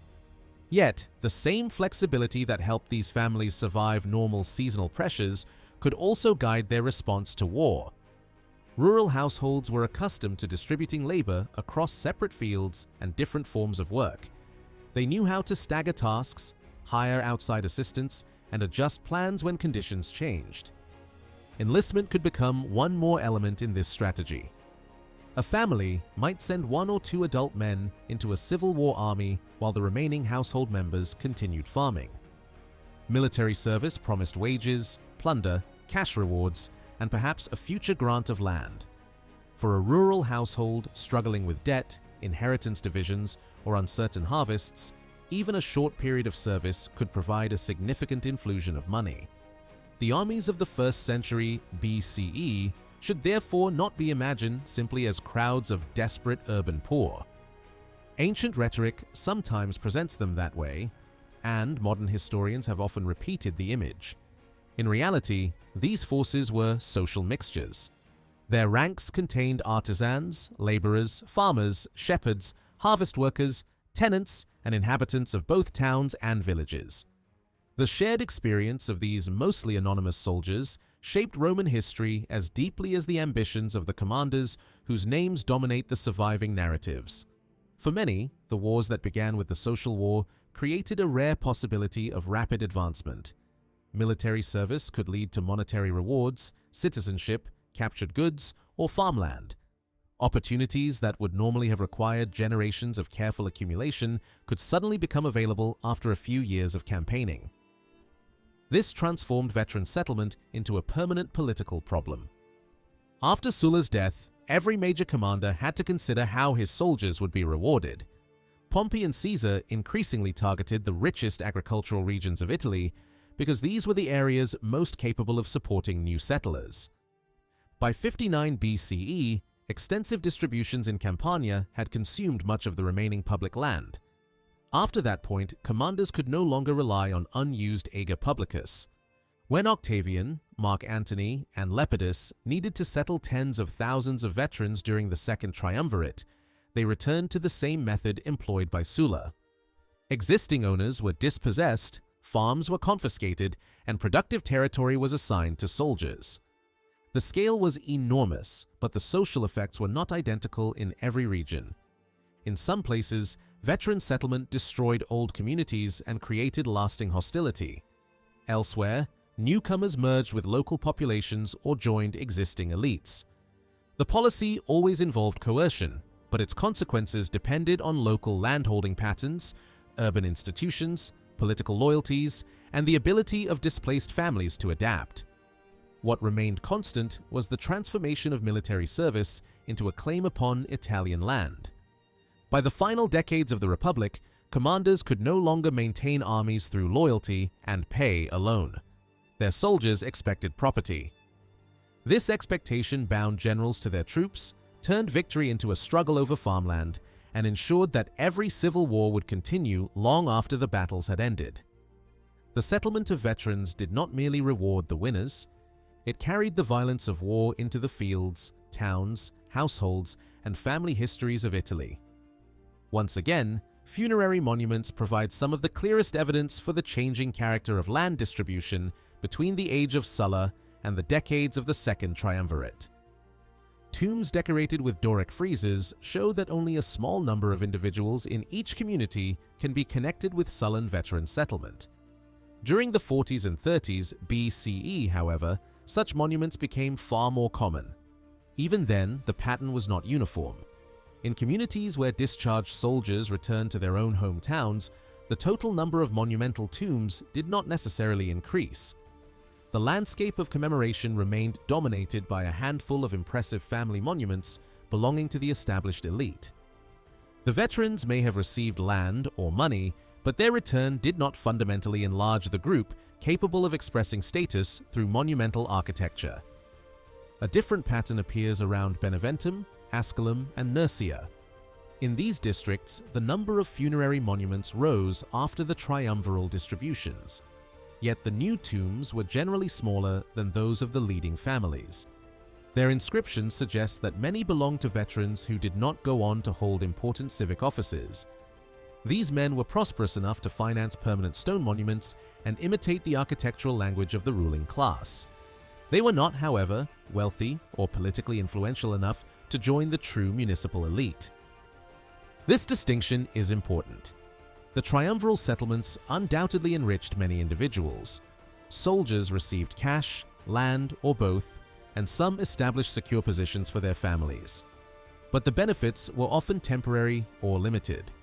Only a small minority achieved lasting social advancement. Veteran settlement created new property owners far more readily than it created new aristocrats. To understand what these redistributions actually meant, it is necessary to move beyond general descriptions and examine the amount and value of land involved. The evidence does not allow exact calculations. Land prices varied according to location, soil quality, accessibility, and the crops that could be grown. Nevertheless, approximate models remain useful. One of the clearest surviving figures comes from Columella. Writing on agriculture during the 1st century CE, he gives a price of 1,000 sesterces for a single eugerum of land suitable for vines. A eugerum measured roughly a quarter of a hectare. Comparable calculations were made by Theodore Mommsen and Tenny Frank. They compared the 10 eugerum allotments proposed for poor citizens in the agrarian laws of Rullus and Caesar with the 12,000 sesterces later paid by Augustus to individual veterans. From this, they estimated a value of approximately 1,200 sesterces per eugerum. The legislation itself appears to have distinguished between land of different quality. In some districts, beneficiaries were to receive 10 eugera, while in others they were assigned 12. The larger plot probably compensated for poorer soil.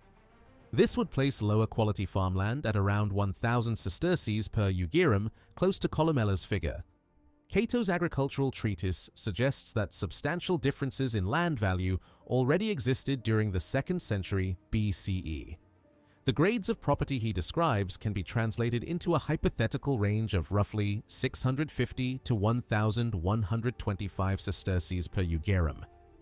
These values allow the estates of Sextus Roscius in the Tiber Valley to be considered in more concrete terms. Cicero states that the 13 estates belonging to the Roscius family were worth 6 million sesterces. Using an average price of 890 sesterces per eugerum, this fortune would correspond to approximately 6,740 eugera, or almost 17 square kilometers. Divided evenly, each estate would have contained roughly 520 eugera, equivalent to about 130 hectares. These were not modest farms. They represented a major concentration of land and wealth in the hands of a single family. Such ownership was not unusual among the richest men of central Italy during the 1st century BCE. Between the age of Sulla and the reign of Augustus, at least 67 senators are known to have possessed more than one estate. Some, including Cicero himself, owned 10 or more properties. The world of the ordinary veteran settler was entirely different. A revealing literary example appears in the Epistles of Horace, composed between approximately 20 and 13 BCE. Horace tells the story of Voltaius Mena, a modest auctioneer who unexpectedly becomes a small landowner. Mena attracts the attention of Lucius Marcius Philippus, a former consul, supporter of Sulla, and wealthy aristocrat known for his extravagant lifestyle. After accepting Mena into his circle of dependents, Philippus decides to reward his loyalty. During a journey through the Sabine countryside, he gives Mena 7,000 sesterces and promises to lend him another 7,000. With this total of 14,000 sesterces, Mena is persuaded to purchase a small rural property. Horace does not define the exact size of the farm, but the price provides a useful indication of what a modest holding might have cost. Mena cultivates grain and vines and keeps a small number of animals. The experiment quickly becomes a disaster. The grain harvest fails. His sheep are stolen, disease attacks the goats, and the ox dies from the strain of plowing. The urban laborer discovers that rural independence is far more uncertain than he had imagined. Half the farm has effectively been purchased with borrowed money. Mena, therefore, remains financially dependent on his patron and must repay the loan from the uncertain proceeds of agriculture. Eventually, exhausted and desperate, he begs Philippus to release him from the arrangement and allow him to return to his former urban life. Horace's story is humorous and moralizing, but it preserves two important insights. The first is the contrast between city and countryside. Urban wage labor may have offered limited status, but it provided a degree of predictability. Agriculture exposed the household to weather, disease, theft, animal loss, and failed harvests. The second insight concerns dependence. Mina becomes a landowner only through the support of a senator. Even after acquiring the farm, he is not truly independent. Before he can enjoy the full value of his property, he must repay half its purchase price, together with whatever interest or obligations accompanied the loan. His supposed freedom rests upon debt and patronage. The probable size of Mina's holding makes this dependence even clearer. If the land was of average or slightly inferior quality, a value of around 890 sesterces per jugrum would be reasonable. 14,000 sesterces would therefore have purchased approximately 15 jugera. This was around 1/4 to 1/3 larger than the 10 or 12 jugerum plots proposed in the legislation of Julius and Caesar. Even so, Mina's farm could barely sustain him. The smaller allotments offered under those agrarian laws were therefore unlikely to produce real prosperity. At best, they provided the means of survival. Land ownership and wealth were not the same thing. A farm had to exceed a certain size before it could consistently generate surpluses, support investment, survive bad harvests, and create long-term material security. This is why the size of veteran allotments mattered so greatly. Earlier colonial distributions reveal enormous variation. At Aquileia in 181 BCE, ordinary infantrymen received 50 jugera. Centurions were assigned 100, while cavalrymen obtained 140. In other colonies founded during the early 2nd century BCE, settlers received only 5 or 10 jugera. The Gracchen reforms generally offered holdings of around 30 jugera from newly reclaimed public land. According to Plutarch, veterans of Marius later received approximately 22 jugera each. This was still twice as much as the plots proposed under Julius and Caesar, although Marius himself was said to have believed that 14 jugera was sufficient for a farmer and his family. During the triumviral period, grants became considerably larger. Ordinary veterans commonly received between 25 and 50 jugera. Archaeological research around Cremona has identified parcels of approximately 35 jugera, which fit well within this range. Centurions received much more. Their allotments could be twice those of ordinary soldiers, reaching between 70 and 100 jugera. At this scale, a farm began to resemble the kind of estate described by Cato the Elder as capable of producing genuine wealth. Land distribution in the Biferno Valley. The history of allotments between the early 2nd and late 1st centuries BCE reveals two fundamental principles. First, Roman land distribution reinforced existing military and social hierarchies. Ordinary soldiers, centurions, and cavalrymen did not receive equal shares. Rank in the army was translated directly into rank in landed society. Second, the size and purpose of land grants changed over time. Allotments depended on period, region, political circumstances, and the identity of the beneficiaries. Archaeological research in central and southern Italy makes it possible to test these general conclusions against specific landscapes. The Upper Biferno Valley in modern Molise provides one of the most informative examples. During the late Republic, the region was dominated by two towns, Saepinum and Bovianum.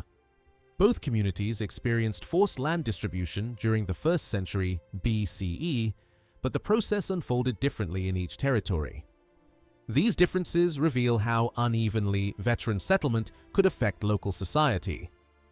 Beyond the two towns themselves, archaeological survey has identified one larger settlement and 45 agricultural sites dating to the 1st century BCE.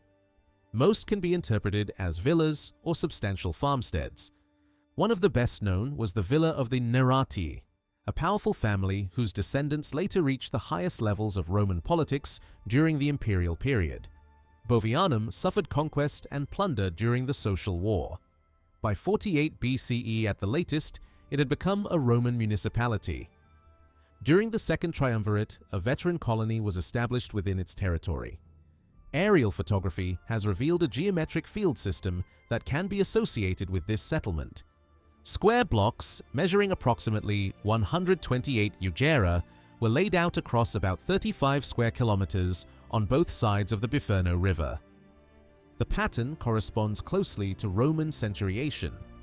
Saepinum appears to have been the more important regional center during the early 1st century BCE.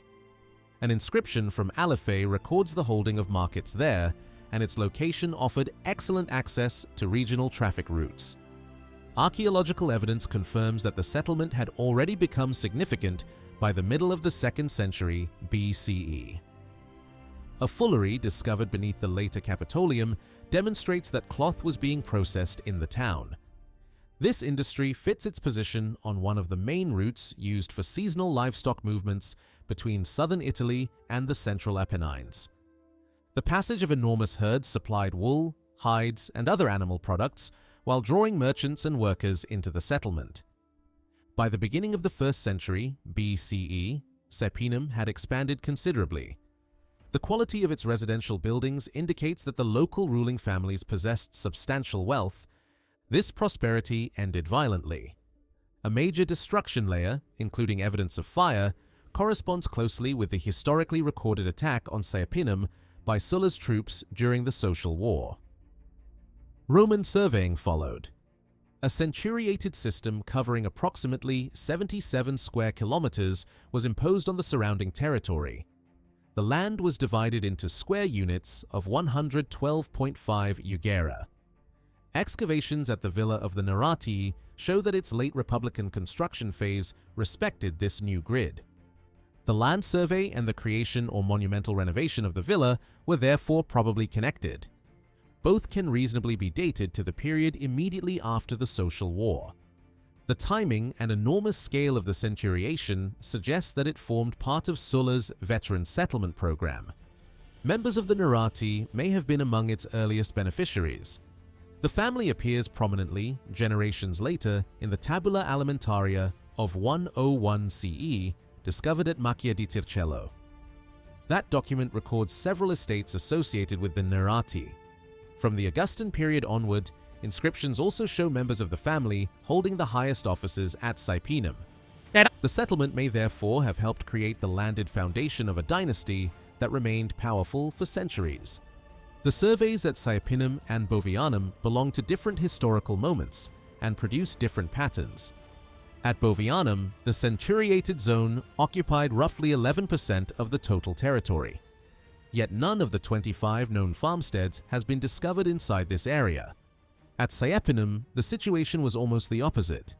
The centuriation covered about 25% of the municipal territory, and most known villas and larger farms lay within it. This strongly suggests that the owners of those estates benefited directly from the Sullan distribution. The relationship between settlement and land division at Bovianum is much less clear.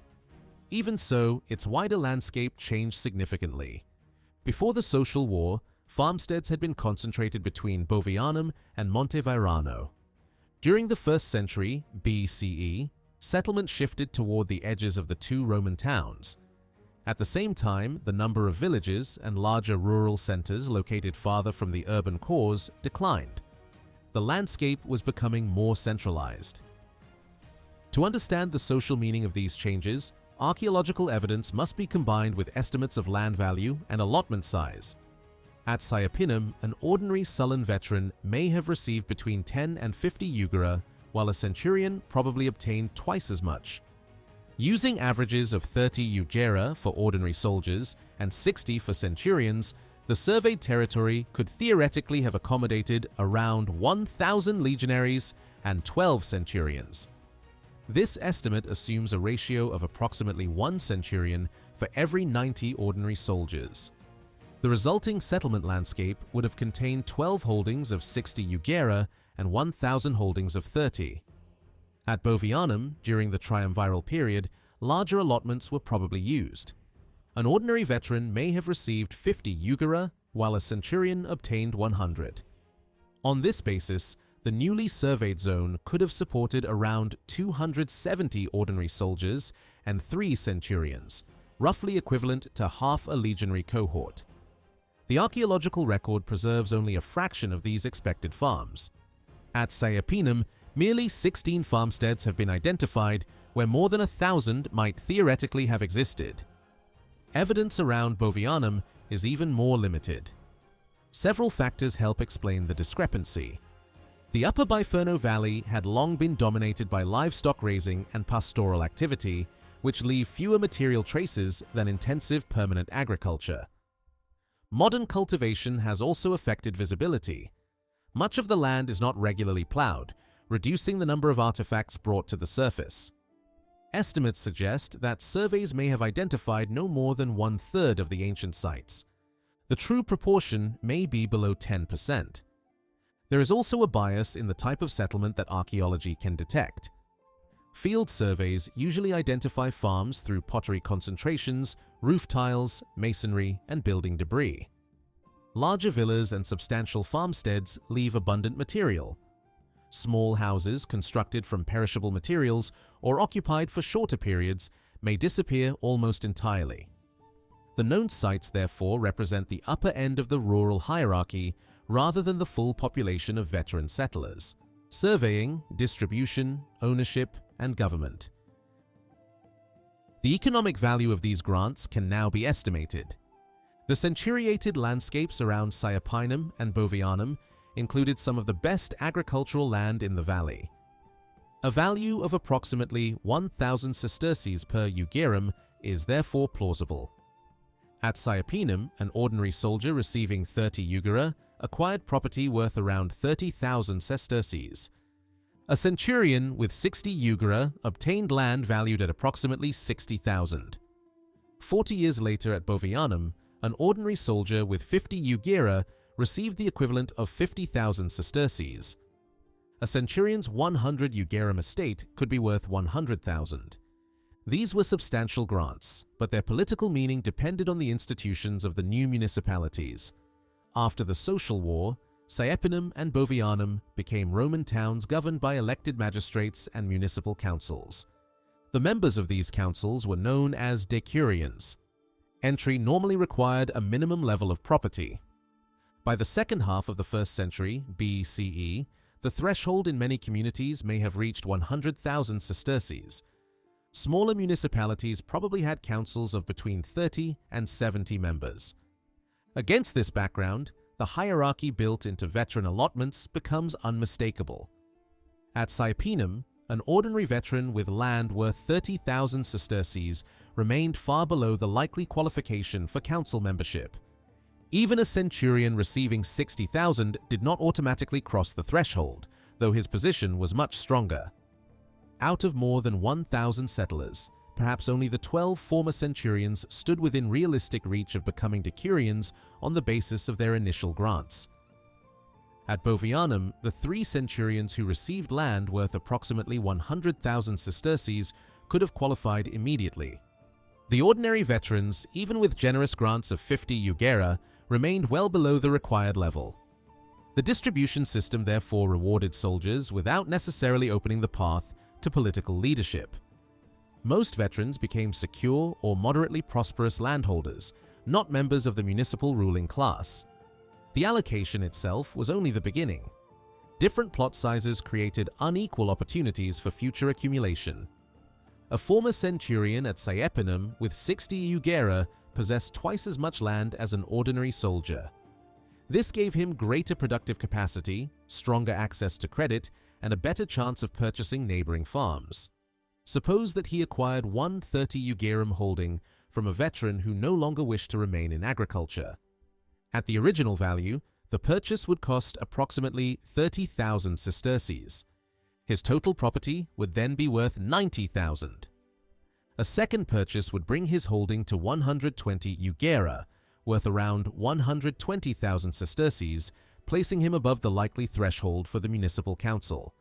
The difficulty was financing the acquisition. A centurion might possess additional savings from military pay, booty, or donatives. Otherwise, he would need a loan. If two former soldiers sold their farms at reduced prices of 20,000 sesterces each, perhaps because they had failed in agriculture or wished to return to urban life, the centurion could acquire both for 40,000. His landed assets would then be worth approximately 120,000 sesterces, but he would also carry a debt of 40,000. At first sight, this appears precarious, yet the centurion's position was considerably stronger than the numbers alone suggest. The decisive advantage lay in his ability to produce a surplus. A 30 iugerum farm might barely sustain one household. A holding 4 times that size could support more diversified cultivation, larger herds, storage facilities, hired labor, and participation in regional markets. The larger estate could survive a poor harvest more easily and generate produce beyond the needs of the owner's family. That surplus could be sold, used to repay loans, or reinvested in additional land. The original inequality in allotment size therefore had cumulative effects. The centurion did not simply receive twice as much property as the ordinary soldier. He received a holding with a far greater capacity to expand. Over time, the veteran settlement could reproduce a familiar social structure. A small number of former officers accumulated land, qualified for municipal office, and entered the local elite. Ordinary soldiers remained smallholders, sold their plots, or became tenants and clients of wealthier neighbors. The military hierarchy had been transferred into the countryside and transformed into a civic hierarchy. Roman land distribution did not erase social inequality. It planted that inequality directly into the surveyed landscape. Horace's story of Voltaius Mena illustrates a fundamental truth about Roman agriculture. Owning land did not automatically mean producing wealth. A small farm could keep a family alive, but it often generated very little that could be sold. Traditional estimates suggest that a modest Roman household might consume roughly 60% of its annual produce simply to survive. Another 20% had to be reserved as seed for the following year. Of the remaining fifth, almost everything disappeared into rent, taxes, tools, repairs, animal care, and other unavoidable costs. In a good year, perhaps only 2% of total production remained available for sale. This fragile balance changed dramatically once a farm passed a certain size. Models developed by Robert Witcher and Helen Goodchild for the Tiber Valley suggest that the decisive threshold lay somewhere between 20 and 30 iugera. Beyond that point, the potential surplus did not merely increase in proportion to the land, it began to grow at a far faster rate. A farm of 22 iugera, for example, might produce around 18 million calories in a year. For a household of 6, almost all of this would be consumed by the family itself. The remaining surplus would amount to only about 360,000 calories. A villa of 100 iugera belonged to an entirely different economic world. It might produce approximately 90 million calories annually. With a workforce of around 15 people, comparable to the labor force described by Cato, the estate could retain a surplus of nearly 29 million calories. The contrast is extraordinary. The larger estate had less than 5 times as much land as the small farm, yet it could produce roughly 80 times the marketable surplus. This was the economic advantage enjoyed by former centurions who received larger allotments. A centurion who borrowed 40,000 sesterces to purchase neighboring farms had a much stronger chance of repaying the debt than an ordinary soldier. His estate could produce enough beyond subsistence to generate regular income. He could also use the expected profits from his land as security for additional loans. The small veteran possessed no comparable protection. His farm might support his family, but it offered little room for failure, investment, or expansion. Former officers therefore entered the settlements of Saepinum and Bovianum from a highly privileged position. Their larger grants did not simply provide more land. They gave access to credit, political influence, and future accumulation. This helps explain the growing importance of centurions during the 1st century BCE. Their close relationships with commanders, their military experience, and their greater rewards allowed many of them to emerge as powerful figures in the municipal world. Land concentration was accelerated by another widespread development. Many veterans soon sold the farms they had received. Cicero refers to this problem in his speech on the agrarian law during the late 60s BCE. Although the sale of Sullan allotments had been prohibited, the territory around Praeneste was already concentrated in the hands of a small number of owners only 20 years after the veteran colony was established. This was often explained as evidence that ordinary soldiers lacked the discipline or desire required for farming. That interpretation is too simple. Some veterans undoubtedly found agriculture unattractive or impossible. Others faced debt, bad harvests, or insufficient labor. But the sale of small holdings also created opportunities for former officers and wealthier settlers. Those who began with larger properties could exploit their advantage by purchasing neighboring farms from men eager to leave. The result was a gradual accumulation of land in fewer hands. Later inscriptions confirm the long-term development of this process. Lists of estates from Ligures Baebiani near Saepinum, as well as comparable documents from Velleia and Volce, show that prominent families in central and southern Italy often owned several separate properties by the early imperial period. The record from Ligures Baebiani dates to the early 2nd century CE and names 55 landholding families. Of these, 24 can probably be identified as long-established owners whose presence in the district may reach back to the late Republic. Significantly, these were also the families that controlled the greatest amount of land and possessed the largest fortunes. Over several generations, landed property had become increasingly concentrated within a stable group of wealthy houses. The violent stories told by Cicero reveal how early this development had begun. The murder of Sextus Roscius's father and the activities of Oppianicus in Larinum demonstrate that during the first half of the 1st century BCE, property could be enlarged through confiscation, intimidation, murder, and political alliance. The centuriation of Saepinum must therefore be understood as the beginning of a profound reorganization of local landholding. A comparable transformation probably took place at Bovianum. Archaeological traces of farming, villas, settlements, and urban construction in the upper Biferno Valley reveal a society for which the literary sources provide only scattered information. A small number of families achieved durable prosperity after the social and civil wars. Many settlers did not. Some abandoned their plots. Others remained small farmers without realistic prospects of expanding their holdings or entering the local elite. The concentration of power is also visible in the funerary landscape. Only 4 monumental tombs dating to the 3rd quarter of the 1st century BCE have been identified in the territory of Saepinum. At Bovianum, architectural remains indicate no more than 4 monuments of similar status and date. The number is strikingly small. A limited group of families alone possess the wealth required for large-scale commemoration. The surviving inscriptions present these men as former soldiers who celebrated courage, masculinity, and martial achievement. Several were centurions. Others included a military tribune and a cavalry prefect. The monuments make clear which veterans gained lasting power in the late 1st century BCE. They were not ordinary infantrymen, but retired officers who had received larger grants, possessed stronger political connections, and converted military rank into civic authority. A monumental tomb from the territory of Asculum in Picenum makes the relationship even more explicit. Its inscription commemorates a senior Roman official who had served both as duovier of the colony and as curator of the colonial land distributions. He had played a direct role in allocating property and later emerged as one of the leading figures of the community. Those who controlled redistribution were often among those best positioned to benefit from it. The effects of these processes extended far beyond individual towns. Land confiscations and veteran settlements also transformed the financial system of Italy.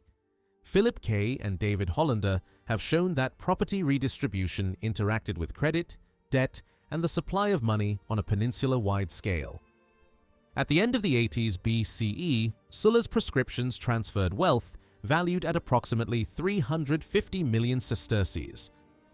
A large part of this fortune consisted of land. Additional territory had already been confiscated during and after the Social War. An enormous volume of property therefore entered the market at a moment when Italy's financial system had been badly weakened by conflict. The result was a severe credit crisis. As more land became available, property prices fell. This created an immediate problem for creditors. Farmland frequently served as security for loans, and declining prices reduced the value of that collateral. Bankers and private lenders responded by demanding repayment more quickly. Debtors were then forced to sell additional land to raise cash. These sales pushed prices even lower. A destructive cycle developed between the Sullan period and the assassination of Caesar. Falling land values produced forced sales, while forced sales produced further declines in value.